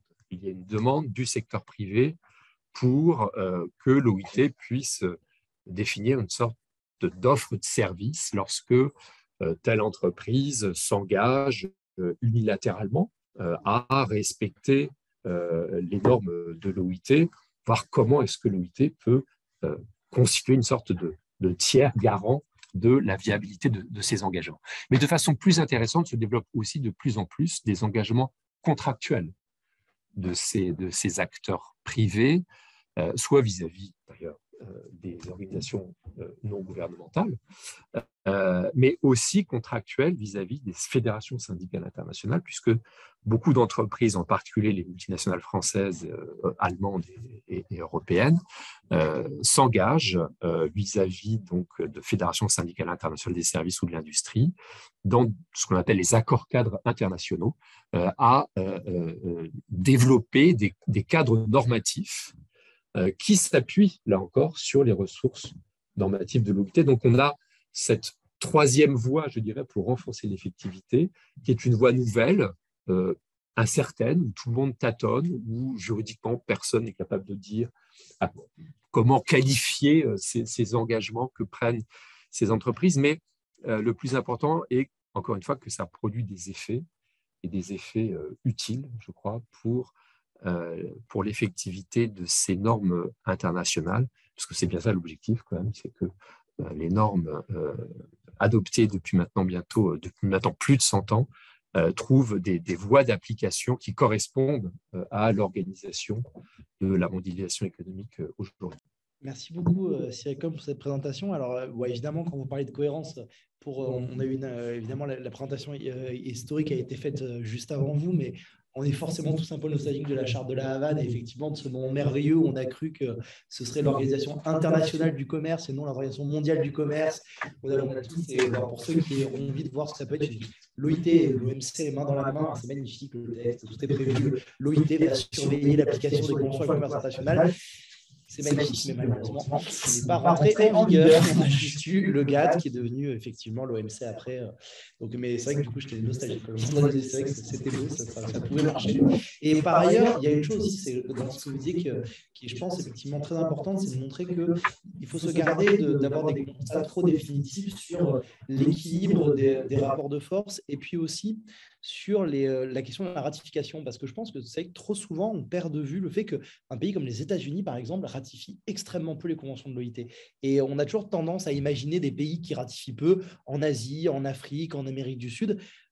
Voilà, il faut se dire aussi qu'aujourd'hui, à l'OIT, il y a des vrais rapports de force, y compris pour des pays qui devraient être des pays exemplaires et qui, malheureusement, effectivement, traînent, renaclent à le faire. Donc, voilà. Et alors, en parlant de pays exemplaires développés, effectivement, je ne peux pas résister à poser la question, est-ce qu'on ne pourrait pas parler rapidement, mais on va pas ouvrir le débat, mais on vous a mis la référence de la décision récente de la Cour de cassation française qui n'a pas estimé que les barèmes Macron pouvaient être reconnus comme non conventionnels au regard de la convention de l'OIT. Donc, je me limiterai à dire que je suis extrêmement déçu et en désaccord avec cette décision du juge français. Et donc, que des fois, quand on a un pays européen, notamment, on devrait être exemplaire et se soucier d'appliquer les normes de l'OIT, mais malheureusement, ce n'est pas le choix qui a été fait par les juges de la Cour de cassation. Alors, sans plus tarder, puisque l'heure avance, et j'espère qu'on aura du temps aussi pour les débats, je vais pouvoir passer la parole ensuite. Alors, c'est bien parce qu'avec la dimension institutionnelle, on a pu voir effectivement qu'il y avait des possibilités d'aller vers les entreprises, que vous évoquiez, notamment pour les négociations. Et quoi de mieux qu'avoir quand même des vérifications sur le terrain, d'avoir des acteurs sur le terrain qui font un travail extrêmement précieux des fois que ne peuvent pas faire les syndicats tout simplement parce qu'ils n'ont pas réussi à s'implanter dans certains pays. Et de ce point de vue-là, je pense que c'était absolument nécessaire sur ce sujet d'avoir aussi le regard de la Fédération internationale pour les droits humains pour avoir justement ces questions qui sont soulevées et qui, des fois, sont un peu entre des beaux accords. Ce que vous dites, effectivement, juridiquement, on ne sait pas trop où se situer pour les accords cadres mondiaux. Et puis aussi, des fois, on a malheureusement des mauvaises nouvelles, des acteurs qui nous disent, oui, alors attendez, c'était effectivement très bien quand, on ne va pas donner le nom d'entreprise, mais qui ont négocié ça, sauf que on est un peu déçus. Je sais que c'est un rôle difficile du coup que Jimena va tenir, c'est que des fois, c'est la désillusion. C'est de nous dire, écoutez, oui, l'accord est magnifique sur le papier, si ce n'est que nous, ce qu'on constate quand même dans ces pays-là, c'est qu'en fait, non. En fait, ce n'est pas du tout appliqué. Et donc, mais après, c'est aussi, faut quand même pas non plus être trop négatif, c'est aussi un rôle d'espoir et c'est un rôle de vigie qui est absolument nécessaire parce que sinon, nous juristes, y compris universitaires, on serait un peu asséché si on n'avait pas justement cette expérience-là et ces retours-là. Et je crois aussi que c'est très utile pour les institutions internationales. Et donc, sans plus de cérémonie, je vous passe avec grand plaisir la parole, Jimena Reyes, pour votre contribution. Merci beaucoup, Benoît. Et puis, avant tout, bon anniversaire, joyeux anniversaire à la FIDH, la Fédération internationale pour les droits humains. C'est exactement dans 3 jours que la FIDH aura 100 ans. Et la FIDH est donc une fédération d'organisations membres. On a 192 organisations membres. Moi, je travaille sur la question de l'Amérique latine et aussi comme point focal sur la corruption et les droits humains. On a 36 organisations membres en Amérique latine. Et la stratégie principale, comme le mentionnait Benoît, de notre travail, c'est l'effet, ce qu'on appelle l'effet boomerang, c'est-à-dire qu'on fait de la documentation sur le terrain et on va produire des rapports qui vont partir de constatation de la situation de droits de l'homme ou de violation de droits de l'homme, et on va porter cette voix du terrain dans des espaces de la gouvernance internationale avec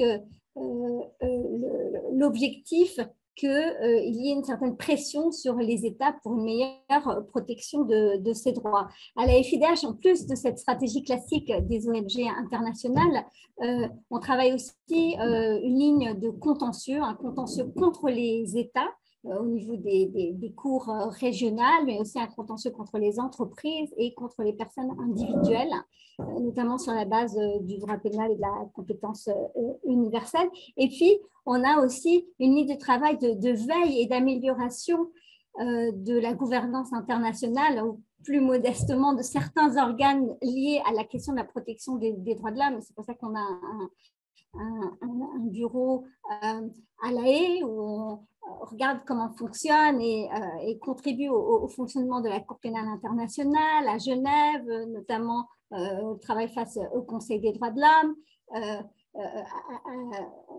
jusqu'avant le Covid à New York pour les Nations Unies de manière plus globale, et puis au niveau régional.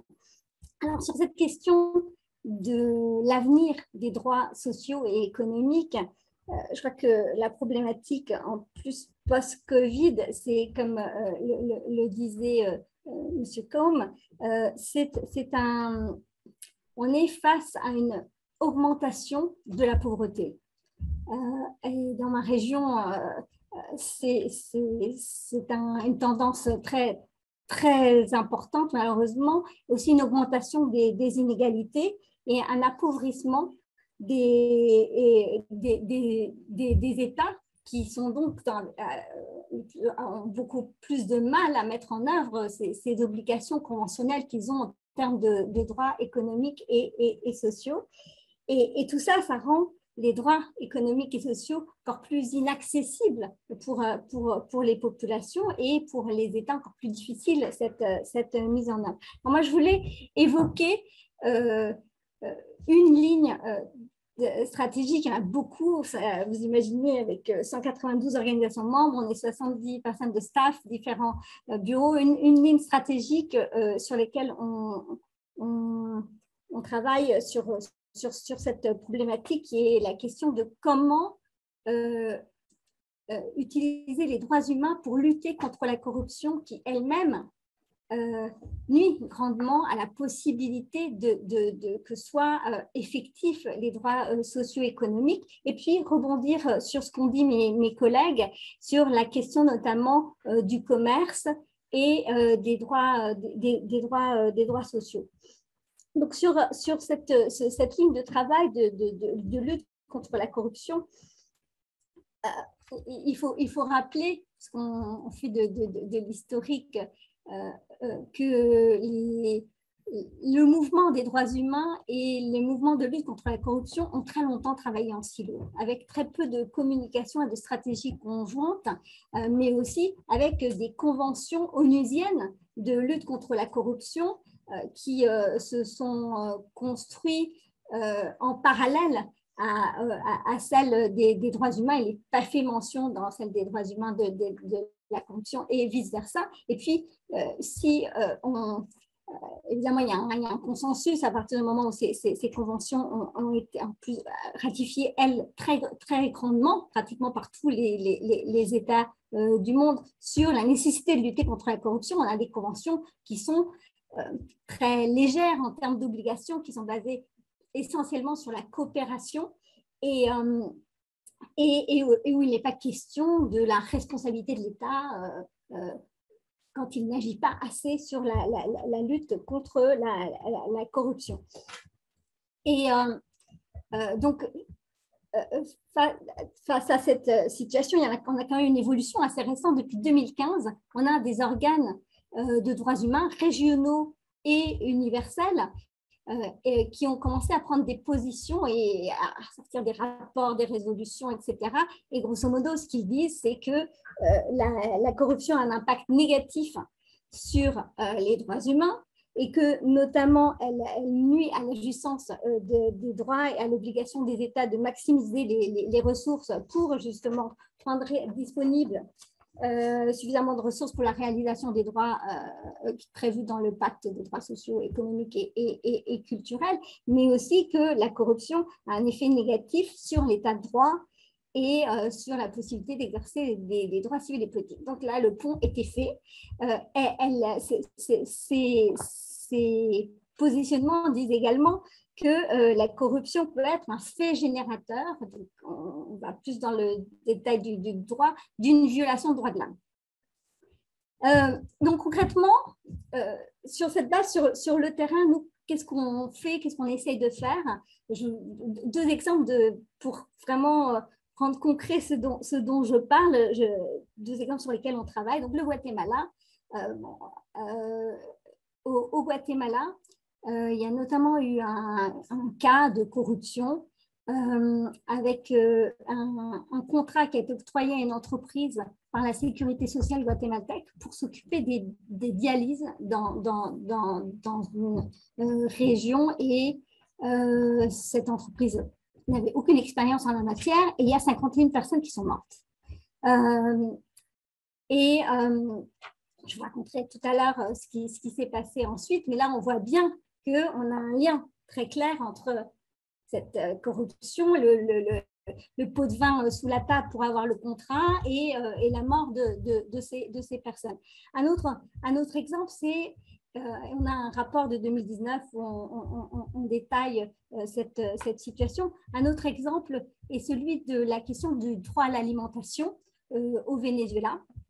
Alors, il faut savoir que le Venezuela, en 2012, il avait un indice de prévalence de sous-alimentation qui était inférieur à 2%. C'est donc une des meilleures situations d'Amérique latine. Et puis, il y a une crise institutionnelle, politique au Venezuela. Je pense que ça a fait la une des journaux au niveau mondial. Et en 2017-2019, on a un taux de sous-alimentation qui est de 31%. Et si la situation continue comme ça, on pense qu'il y en aura un taux de 61%.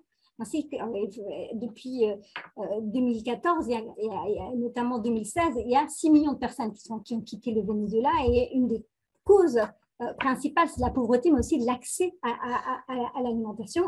On a sorti un rapport sur le droit à l'alimentation au Venezuela il y a quelques semaines, et là encore, des organes de presse et des enquêtes. Et il y a une procédure en cours, donc on va utiliser le conditionnel, mais on montrait qu'il y avait un très important réseau de corruption lié au système des CLAP, qui est le système d'alimentation des populations les plus pauvres, où typiquement une entreprise très proche du gouvernement aurait fait tout un montage pour acheter de la nourriture avariée, pour acheter des produits très faibles en capacité alimentaire, et qui étaient distribués, vendus partout au Venezuela. On parle de centaines de millions de dollars dans le cadre de ce schéma de corruption. Donc, ça pour planter un petit peu le contexte, la problématique. Et dans ce contexte-là, on a identifié 3 enjeux sur lesquels on essaie de travailler. Alors, le premier, c'est cette question de visibilité des victimes, en fait, de lien entre la corruption et les droits de l'homme. Parce que quand on parle de violation des droits de l'homme, on parle de victimes. Et donc, cette invisibilité, en fait, des victimes lorsqu'on parle de corruption, et notamment dans les domaines judiciaires. C'est-à-dire que ce soit dans le système anglo-saxon comme dans le système continental, les actions pénales pour des faits de corruption sont des actions qui sont considérées contre l'ordre public, et de ce fait, les victimes n'ont pas le droit de se porter partie civile, même quand existe la figure de partie civile ou d'expert en justice dans la plupart des pays. Et donc, on travaille à essayer de changer cette situation, de permettre aux victimes quand il y a ce lien évident, de participer à ces procédures judiciaires. D'ailleurs, très souvent, dans les deux cas que je mentionnais, souvent ce sont les victimes qui ont apporté les preuves de ces faits de corruption. Et là-dessus, on avance un petit peu, comme souvent dans les droits de l'homme, à petits pas. Donc, un exemple. Alors, un exemple, vous avez peut-être entendu parler de l'assassinat de Berta Cáceres au Honduras en 2016, le 3 mars 2016. C'était une leader autochtone lenca qui notamment dénonçait une concession qui avait été octroyée pour construire une centrale hydroélectrique qui allait affecter le territoire et l'accès à l'eau de sa communauté. Et elle avait apporté les preuves de la corruption qui avait eu lieu, qu'elle avait obtenue, et c'est certainement ce qui lui a coûté la vie. Et donc, avec la FIDH et un consortium d'ONG, on a soutenu, observé le procès qui a eu lieu grâce à la pression internationale contre les 7 auteurs matériels de cet assassinat. Ils ont été condamnés, on attend encore 3 ans plus tard, on attend encore la lecture de la décision. Évidemment, les informations à l'intérieur sont très sensibles. Il y a aussi une procédure contre le directeur de cette grande entreprise qui a probablement payé des sicaires pour qu'elle soit assassinée. Et puis, il y a aussi une procédure sur ces faits de corruption, basée notamment sur ces preuves qu'elle a apportées. Et l'organisation de Berta, le copine, a voulu se porter partie civile. La figure existe au Honduras dans cette procédure. Elle a été rejetée en première instance, elle a été rejetée ensuite. La question a été portée à la Cour suprême et la FIDH a soumis un amicus. Et la Cour suprême a suivi nos préconisations, c'est-à-dire que la Cour suprême a considéré que le lien entre les faits de corruption et l'impact sur les droits de l'homme qu'avaient eu ces faits, notamment, elle ne mentionne pas explicitement, mais en tout cas dans les demandes des avocats, on mentionnait la question du territoire et de l'accès à l'eau. Et le fait que ce soit une communauté autochtone, et là on revient en convention de l'OIT, faisait qu'elle pouvait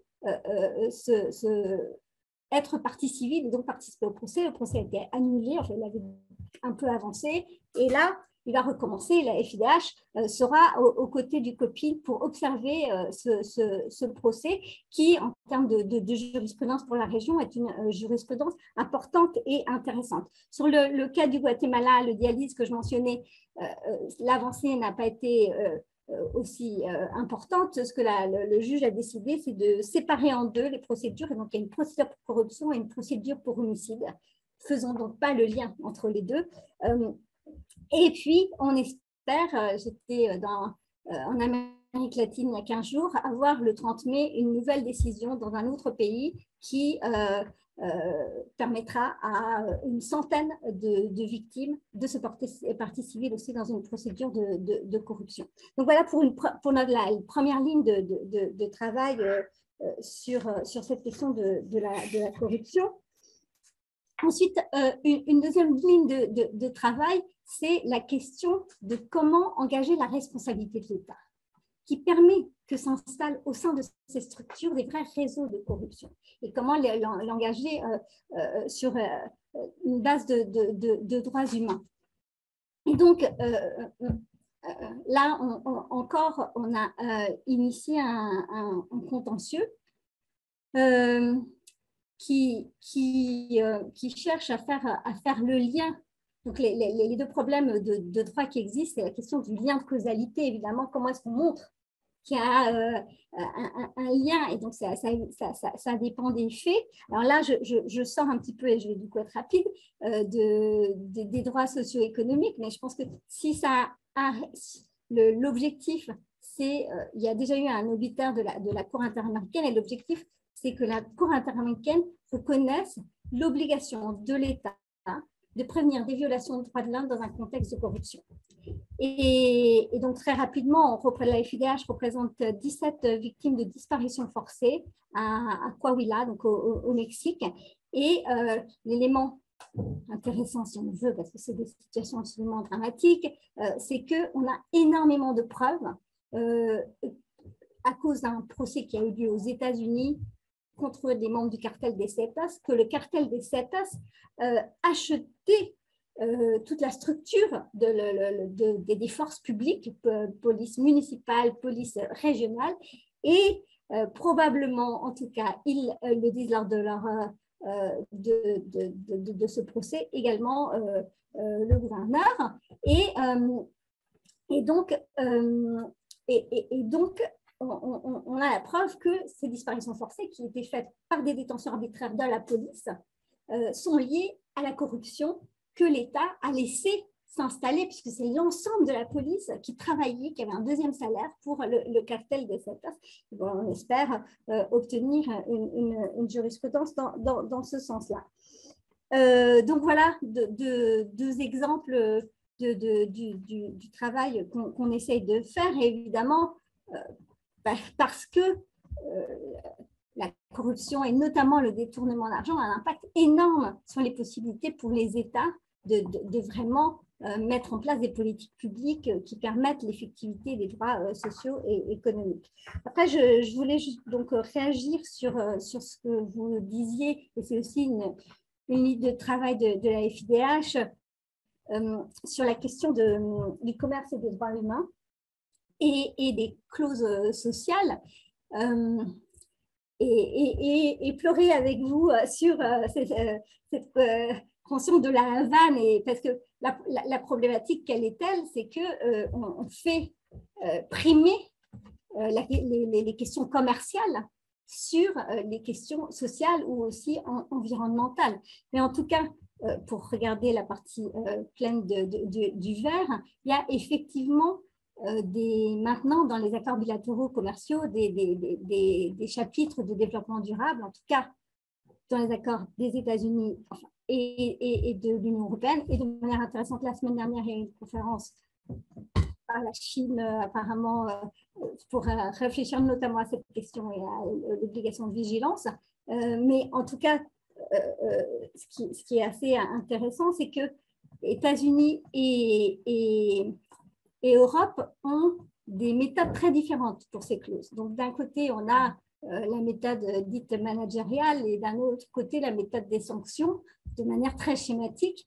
Et donc, la FIDH, à la fois, appartient à certains organes qui font le monitoring de la mise en œuvre de ces clauses. Alors pour les gens qui connaissent pas donc ces clauses, ce qu'elles disent, en tout cas pour l'Europe, c'est qu'elles mentionnent justement les conventions fondamentales de l'OIT aussi devant l'environnement, et pour les plus récentes, des questions de l'accord de Paris, avec un engagement des parties à ces conventions, à ces accords commerciaux, un engagement de respecter ces conventions, un engagement qui est formulé de manière très soft, mais qui a le mérite d'exister. Et puis, il y a des comités qui sont créés avec des fonctionnaires, par exemple du ministère du Travail des différents pays. Moi, je suis de près l'accord Pérou-Colombie et puis Amérique centrale. Donc, il y a les fonctionnaires du ministère du Travail dans le pays et puis des fonctionnaires de l'Union européenne qui se réunissent et qui sont censés, à travers le dialogue, discuter de l'effectivité, faire avancer l'effectivité du respect de l'ensemble de ces conventions. Et puis, la société civile a un rôle officiel. C'est un organe aussi d'accompagnement, de monitoring, mais avec très peu de moyens du respect de ces conventions. Du côté des Américains, très rapidement, on est dans quelque chose de beaucoup plus... l'obligation est plus élevée, avec la possibilité de faire des vraies plaintes et des suspensions de ces droits. Et ce qui est intéressant, et ce qu'on est en train de suivre, c'est que l'Union européenne se questionne et a fait des documents et puis a créé un mécanisme de suivi pour pouvoir faire des plaintes, mais qui n'aboutissent qu'à des recommandations. Et donc, c'est un domaine, effectivement, où il y a vraiment, on sent que ça bouge, qu'il y a une inquiétude avec le changement climatique en prime, le Green Deal.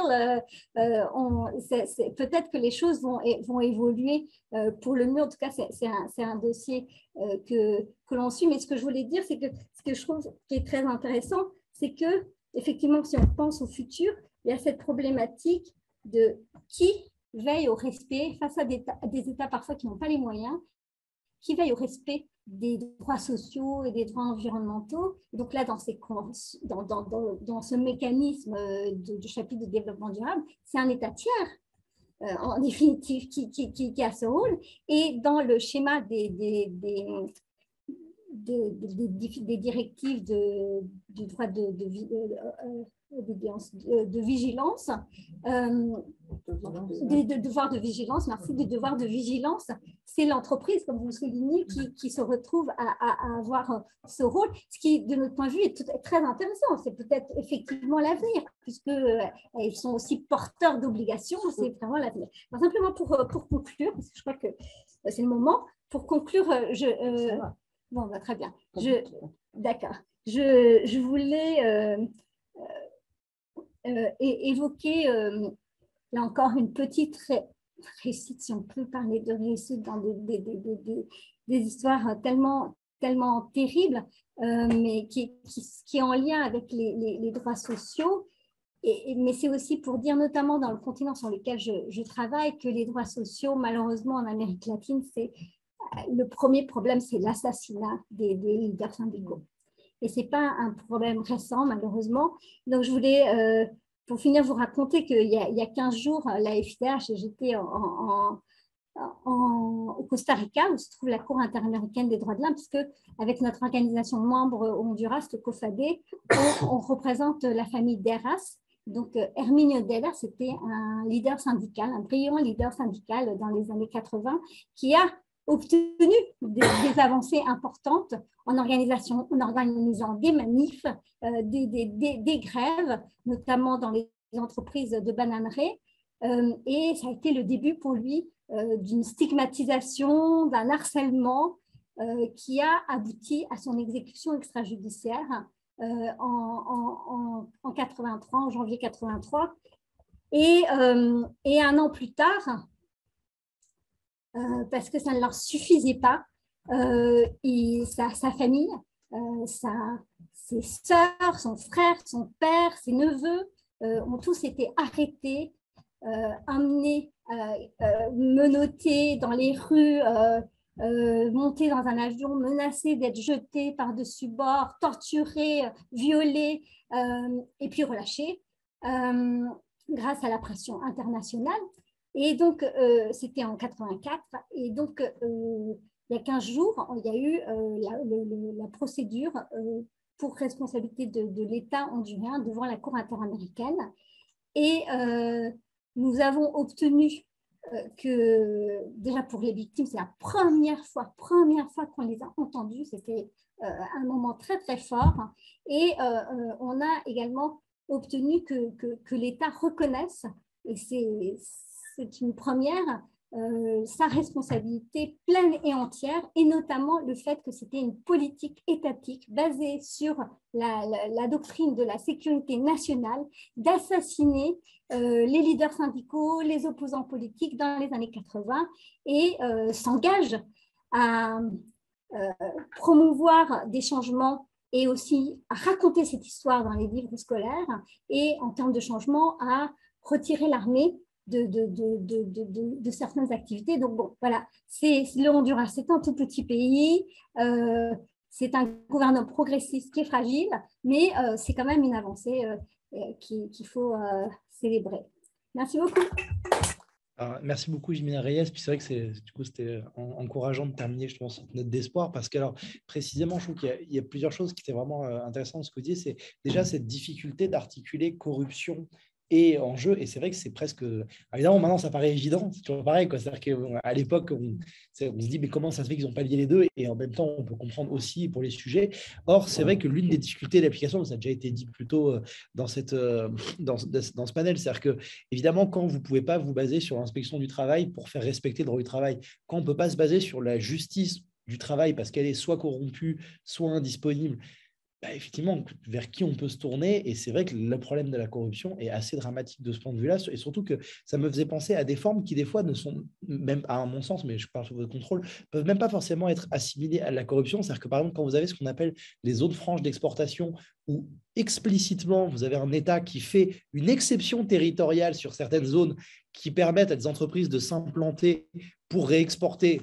Évidemment, c'est de la production à l'export dans des produits, mais qui vient vous dire que sur cette zone-là géographique, le droit du travail ne s'appliquera pas ou peu. On n'est même pas dans de la corruption. C'est-à-dire, ce qui est terrible, c'est qu'on est dans des dérogations légales, quoi. Mais bon, là, effectivement, comment faire pour lutter contre ça? Et donc, de ce point de vue-là, c'est évident que je pense qu'il y a énormément de choses à faire et qu'il y a ce besoin justement de lier les deux. Et puis, c'est pareil sur la question, malheureusement, effectivement, des syndicalistes et de les dangers, des fois, en termes de vie, de torture qui peuvent exister. C'est pareil, quand je vous écoutais, ça me rappelait effectivement les difficultés qu'il y a eu aussi dans tout ce qui a été des fois des juridictions militaires. Parce qu'en fait, à un moment, les syndicalistes se sont retrouvés, on parlait des manifestations, mais des fois même malgré eux, à être aussi les porte-parole d'enjeux politiques qui n'étaient pas que des enjeux du travail. Et à partir du moment où ils ont été des fois un des seuls corps intermédiaires qui trouvaient le courage de contester certains pouvoirs politiques, eh bien, ils ont été traduits devant des juridictions qui étaient des juridictions d'exception, avec des pouvoirs d'exception, avec aucune garantie. Et ça, de ce point de vue-là, c'est vrai que c'est aussi dans ces moments-là, je pense que des organisations comme la FIDH permettent, même si, et je pense que c'est jamais trop tard pour avoir la justice et des décisions importantes. Alors effectivement, on parlait tout à l'heure de la postérité dans les livres scolaires, mais même de manière générale pour ces familles-là, pour ces combats-là, même si c'est un pouvoir qui maintenant n'est plus en place, de pouvoir avoir ce travail-là, d'avoir quand même une condamnation, c'est extrêmement important, je pense, de ce point de vue-là. Alors, du coup, merci déjà à nos trois pénalistes, c'était absolument passionnant, un immense plaisir de vous écouter. On va rentrer du coup dans le deuxième temps de cette séance. Alors, pour vous dire un petit peu le déroulé, je vais d'abord passer la parole aux différents panélistes s'ils veulent rebondir sur... Bon, alors, on ne sait jamais sur leur propre intervention, s'ils veulent se donner un droit de suite à eux-mêmes, mais sinon sur les interventions des autres. Ensuite, je proposerai d'ouvrir la salle avec ceux qui nous entourent ce soir. Et puis, dans un dernier temps, je lirai les différentes questions qui sont dans le chat. Donc, ce qui vous permet, vous l'aurez compris, l'astuce, pendant qu'on va tous poser nos questions, de pouvoir mettre les questions dans le chat au fur et à mesure. Et comme ça, je les lirai ensuite. Ne vous inquiétez pas. Oui, sur les clauses de l'OMC, en fait, il faut bien comprendre les difficultés en fait de l'application de ces clauses. C'est pas uniquement, c'est aussi un équilibre mondial. Les pays du Sud, et y compris les syndicats de ces pays, par exemple en Inde, en 1995, au moment de la discussion, ils ont pris position contre les clauses sociales parce qu'ils ont vu ça comme un élément de concurrence déloyale, en fait, par rapport à eux. Pourquoi? Parce qu'au fond, pour eux, le coût de la main-d'œuvre, le bas coût de la main-d'œuvre, c'est une variable d'ajustement dans la concurrence économique internationale. Donc, voilà, donc c'est très compliqué tout ça, c'est pas si simple. Et bon, la même chose, on le sait maintenant sur les questions d'environnement. Voilà, donc c'est aussi une question qui d'ailleurs est compliquée à l'intérieur de l'Organisation internationale du travail. Les pays du Sud, ils ont un agenda qui est un agenda, enfin ce qu'on appelle les pays du Sud, ils ont un agenda qui est un agenda spécifique de développement économique et qui les met en porte-à-faux avec effectivement des revendications de meilleure protection des travailleurs. Enfin bon, c'est extrêmement compliqué. Donc, bon, il ne faut pas oublier que quand même une grande partie de ces conventions internationales du travail dont on a parlé, elles ont quand même été élaborées en référence à un état des législations sociales qui sont celles des pays du Nord global. enfin, surtout des pays d'Europe occidentale, parce que je ne parle pas des États-Unis qui, comme je l'ai écrit dans le chat, n'ont ratifié que 14 conventions internationales du travail. Il y en a 190. Bon, donc voilà, c'est un des pays les moins ratificateurs. Voilà, donc tout ça pour vous dire qu'il n'y a pas que employeurs, travailleurs et gouvernement, il y a aussi les équilibres mondiaux, les équilibres de développement, les inégalités de développement, etc. Tout ça doit être pris en charge et c'est ça qui rend évidemment compte, qui rend très, très, très difficile les régulations internationales, la normativité internationale.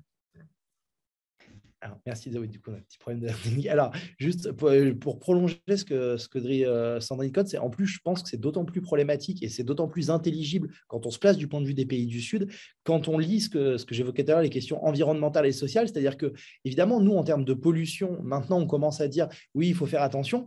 Au moment des révolutions industrielles, les pays occidentaux ne se sont pas tellement souciés des questions d'empreinte carbone et de pollution des industries naissantes qui commençaient à se développer pour créer de l'emploi et mettre au travail toute une population.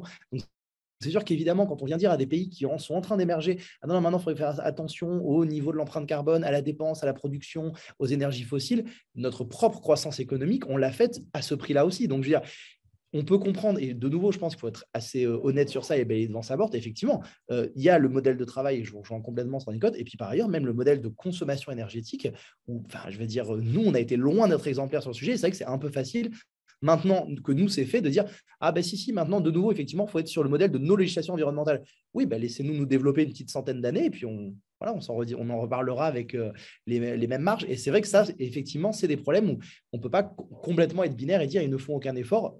Ils essaient aussi de se développer économiquement. Et donc, ça, je vous rejoins complètement sur cette question-là. Oui, non, très rapidement, je trouve que votre exposé met le doigt sur un sujet qui est vraiment clé, et d'ailleurs sur lequel les conventions de l'OIT insistent de plus en plus, c'est la question de l'accès à la justice. On parlait tout à l'heure des normes de l'OIT sur le travail forcé. Donc, les premières normes remontent effectivement, comme Sandrine Cotte l'a dit, en 1930, donc avec une optique plutôt qui visait à traiter la question dans les empires coloniaux de l'époque. Il se trouve que sur le travail forcé, il y a une norme assez récente de l'OIT en 2014 et qui justement mettait l'accent sur la réparation et l'accès des victimes à la justice. Et encore une fois, je pense que c'est quelque chose de très important et que peut-être, parfois, le débat sur la responsabilité des entreprises et les obligations de diligence raisonnable, due diligence due en bon français, occulte peut-être, et la façon dont parfois le débat sur la diligence raisonnable est perçu dans certains pays du Sud comme étant le risque que finalement, si ces obligations de vigilance, et c'est sans doute à souhaiter, se développent, on ait une forme d'extrajudiciarisation de toutes les atteintes aux droits humains qui pourraient être relevées, identifiées dans ces chaînes mondiales d'approvisionnement, alors que quand même, l'enjeu, je crois, important, c'est de permettre au système juridictionnel de se développer dans les pays d'approvisionnement pour qu'il puisse effectivement servir de recours aux populations et aux victimes sur place, quoi. Donc ça me semble être un point extrêmement important et c'est ce que je voulais relever. La question de l'accès à la justice, c'est une ligne de travail très, très importante pour rendre concret. Et puis, c'est le travail de ce juge national aussi d'appliquer ces conventions internationales et autres. Mais sur votre deuxième commentaire, je pense que vraiment il y a une complémentarité, mais que c'est très important que les États, notamment des pays du Sud, des pays pauvres, ne se disent pas, ben voilà, les entreprises vont s'occuper, j'ai plus besoin d'une inspection du travail, elles vont s'occuper de vérifier que dans la chaîne d'approvisionnement, le droit social est respecté, mais bien que ça soit complémentaire, le fait que ces entreprises, ces grandes entreprises aient cette obligation et en parallèle que les États aient les moyens aussi et mettre en œuvre le respect de ces obligations. Je voulais aussi réagir sur deux autres choses. Quand vous mentionniez les zones franches, et pour faire de la pub au travail de la FIDH, et le rapport Guatemala est en France. Il y a un résumé en français, si jamais ça intéresse quelqu'un, il faut mettre Guatemala, FIDH, et sans doute... C'est celui de 2019. Oui, 2019, voilà. Mais sur la question des zones franches, raconter qu'on a fait un travail, grâce à un whistleblower, on a eu accès au contrat de la concession qui a été faite à une entreprise chinoise, HKND, au Nicaragua, pour construire le canal du Nicaragua. Canal qui n'a pas été construit, mais en fait, cette concession, c'est une concession de territoire, notamment d'un lac qui est la première source d'eau fraîche d'Amérique centrale, excusez du peu, et pour 130 ans. Mais, ce contrat, il prévoit le non-respect, la suspension pour la construction des droits sociaux. Et donc, c'est absolument léonin, et on s'était lancé à faire un travail de faisceau d'indices en disant cette entreprise, elle n'a aucune expérience en construction de grands bâtiments, certes elle est liée au domaine militaire chinois, mais pour l'instant jamais rien construit. Il y a cette espèce de condition léonine où on ne voit pas quel est l'intérêt financier du Nicaragua, étant donné que cette concession est très, très longue, etc. Et est-ce qu'il n'y aurait pas de la corruption derrière tout ça? Voilà, donc voilà, bon, la construction a été suspendue, mais la concession, elle, existe encore. Donc là, le lien aussi entre parfois, alors les zones franches peuvent fonctionner, hein, mais parfois des conditions qui sont octroyées de manière complètement disproportionnée, souvent on s'aperçoit que derrière, il y a eu des échanges financiers. Et puis, je voulais, comme j'ai la chance d'être avec des professeurs de droit français, dire aussi que sur l'historique de l'OIT et puis la stratégie face à ça, moi je suis une très très grande fan de Mireille Delmas-Marty, que je n'ai pas eu la chance de connaître, mais que j'ai beaucoup lu parce que j'adore comment elle écrit ou elle écrivait. Et dans Résister, responsabiliser, anticiper, elle fait cette narration aussi de l'OIT et de cette primauté qui n'a pas été obtenue.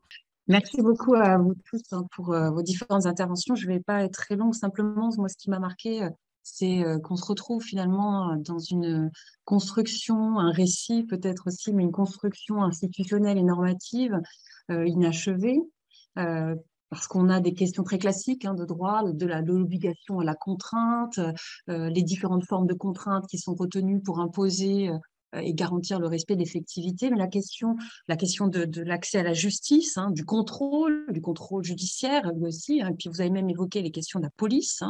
Moi, ce qui m'intéressait ici, c'est, notamment, vous avez dit beaucoup de choses intéressantes, tous les quatre, c'est quand même la question de savoir dans quelle mesure est-ce que l'OIT ou le rapport entre l'OIT et l'OMC, le rapport entre ces organisations internationales et les autres organisations internationales, pourquoi pas l'ONU, pourquoi pas les organisations régionales de protection, comment est-ce qu'il est envisageable et raisonnable de penser à une réorganisation de ce système institutionnel tel que la Charte de La Havane paraissait le construire, ou est-ce que justement, et comment sinon penser à une nouvelle forme de représentation et de représentativité de cet ordre-là, puisqu'on voit que les multinationales sont très présentes et jouent un rôle, pas seulement dans cette construction d'un ordre social international équilibré, juste. On voit aussi, vous l'avez rappelé, d'autres acteurs. Bon, En Europe, on n'a toujours pas véritablement de juridictionnalisation des droits sociaux. On le voit au sein du Conseil de l'Europe, le comité, enfin, il y a des pouvoirs intéressants, importants, c'est quasi juridictionnalisé, mais on a quand même des organisations régionales qui peuvent prétendre à cette représentation par ailleurs. Donc, ma question d'un point de vue institutionnel, c'est est-ce qu'on aurait intérêt à réformer. Alors, on voit bien que tous, pour toutes les institutions d'ailleurs, hein, quand on parle migration, on voit non, surtout, on ne va pas toucher à telle convention. Quand on parle des droits sociaux, c'est-à-dire que cet héritage sont des acquis qui seraient menacés aujourd'hui, c'est ce que j'entends en tout cas. Et dans quelle mesure, et est-ce qu'il y a des projets qui pensent à réformer ces équilibres mondiaux, qui sont des équilibres politiques, économiques et sociaux, d'une grande actualité, puisque la paix sociale aujourd'hui tient encore à ces équilibres. Et puis ma deuxième question, alors au-delà de la question institutionnelle, ce serait plutôt la question du dérèglement climatique et de l'effondrement climatique. J'ai pris connaissance d'un certain nombre de recommandations. Je voulais savoir dans quelle mesure, justement, est-ce que cet effondrement annoncé n'était pas en péril ou n'allait pas accélérer les déséquilibres existants, et ce que vous en pensez surtout. Oui, je sais, les juristes, ils veulent toujours qu'on revoie le cadre, cadre institutionnel. La question, ce n'est pas celle du cadre institutionnel, c'est celle des rapports de force internationaux. Il faut quand même être bien clair avec ça. En 1974, les pays du Sud ont fait ce qu'on appelle la déclaration de nouvel ordre économique international, dans laquelle ils demandaient une régulation, en fait, en particulier sociale, mais pas exclusivement, de l'activité des multinationales, des organisations multinationales. Ça a donné lieu à la création d'un comité sur les multinationales à l'ONU qui avait pour fonction d'établir un code de conduite contraignant pour les entreprises multinationales. Ce code de conduite contraignant n'a jamais vu le jour. Le seul qui a existé à l'intérieur du système onusien, c'est celui de l'Organisation internationale du travail, la déclaration tripartite de 1977. Il y a eu aussi un code non contraignant qui a été rédigé par l'OCDE en 1976, qui est un code très favorable, en fait, enfin très peu contraignant pour les organisations multinationales. On a regardé les archives de ce comité qui sont maintenant disponibles. Et je peux vous assurer que la raison pour laquelle ce code n'a pas eu lieu, ce n'est pas pour des questions institutionnelles, absolument pas. C'est parce que, en fait, les entreprises multinationales, la Chambre de commerce internationale, etc., se sont mobilisées contre la rédaction de ce code. Et de manière, je peux rentrer dans les détails puisqu'on a regardé ces archives, de manière extrêmement massive, et ça a empêché complètement la rédaction du code. Ça n'est pas une question institutionnelle, c'est une question de rapport de force internationale. C'est tout tant que le rapport de force internationale ne changera pas. Vous pouvez changer toutes les institutions que vous voulez, ça ne changera rien. Voilà. Donc, le jour où le gouvernement des États-Unis décidera de ratifier toutes les conventions de l'Organisation internationale du travail, et pas simplement 14, eh bien, peut-être que ça donnera un autre signal. Mais ça n'a rien à voir avec, à mes yeux, ça n'a strictement rien à voir avec une question institutionnelle. C'est une question de rapport de force mondiale. Voilà. Non, par rapport à vos deux questions, sur la première, les perspectives de réaménagement institutionnel, c'est effectivement trop improbable que dans les années qui viennent, on assiste à une aspiration générale de la communauté internationale unanime à refonder un quelconque système. Non, je pense que les perspectives d'amélioration du système tel qu'il existe, par contre, elles sont finalement, elles sont assez tangibles malgré tout, hein, parce que le multilatéralisme est en crise.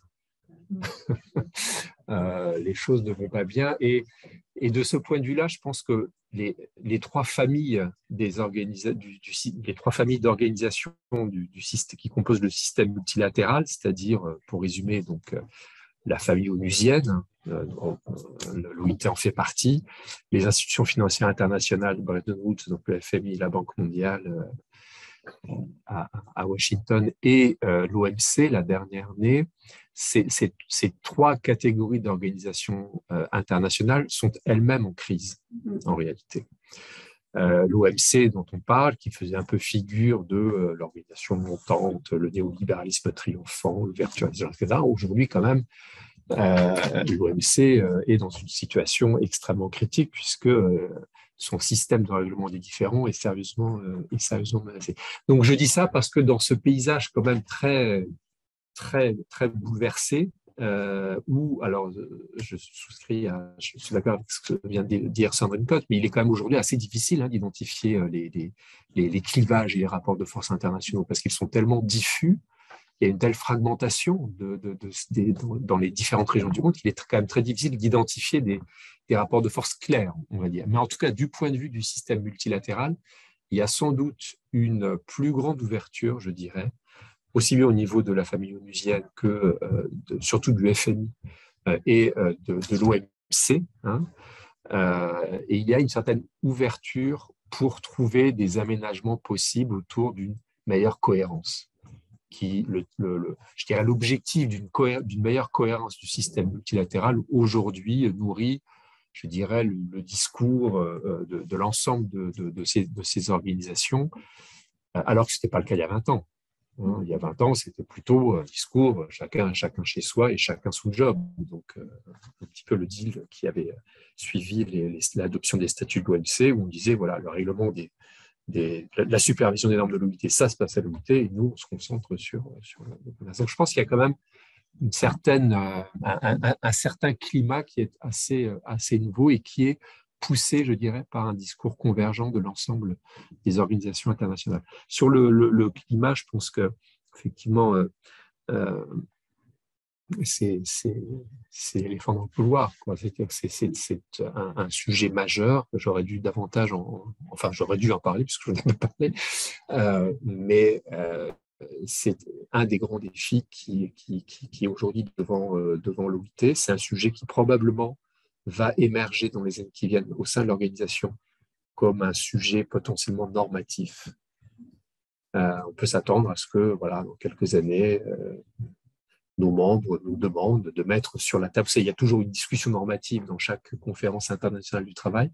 Donc, on peut s'attendre à ce que la question de la transition soit inscrite dans cet agenda normatif, probablement davantage sous la forme d'une recommandation ou d'une convention qu'on appelle les conventions de gouvernance, c'est-à-dire un petit peu comme les conventions qui existent sur la politique de l'emploi, qui sont davantage la définition et l'appropriation par l'ensemble des membres de l'OIT de ce que devraient être les politiques de l'emploi, les politiques de formation, les politiques de protection sociale à mettre en place pour réussir la transition écologique, sachant que la position de l'OIT consistant à dire il n'y a pas de transition possible sans transition juste, est aujourd'hui largement diffusée, je dirais, dans l'ensemble des discours sur les politiques de transition au sein du système multilatéral.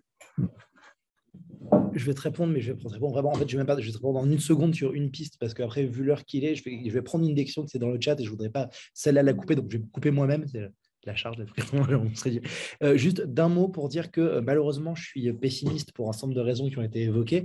Et aussi pour une autre chose, c'est que souvent, l'un des leviers qu'on avait pour pousser dans les échanges à améliorer le droit du travail et le droit de l'environnement, c'était les mécanismes d'aide au développement, et donc notamment des conditionnalités de l'aide. Sauf que les deux acteurs majeurs qui ont émergé dans les dernières décennies de l'aide au développement, c'est la Nouvelle Banque de développement, où la Chine a une partie extrêmement dense, et la Banque islamique de développement. Et malheureusement, ces deux institutions ne font absolument pas du droit du travail leur priorité et pas non plus du droit de l'environnement. Donc, de ce point de vue-là, malheureusement, et eux, le fait qu'ils se créent, c'était des bouleversements institutionnels, c'était des nouveaux rapports de force, sauf que malheureusement, ce n'est pas du tout des acteurs qui plaident pour des changements-là. Donc, sur ce point-là, je suis assez pessimiste. Merci beaucoup. Oui, très rapidement. D'abord, je voulais dire, parce que c'est 100 ans de la FIDH, il y a un mot, un concept qui était sous-jacent aujourd'hui, celui de l'indivisibilité des droits. Et je trouve que tous les exposés ont d'une part montré que les droits économiques et sociaux ne sont pas séparables des autres droits, et notamment des droits civils et politiques. Et c'est un de nos grands combats, la FIDH, depuis 100 ans.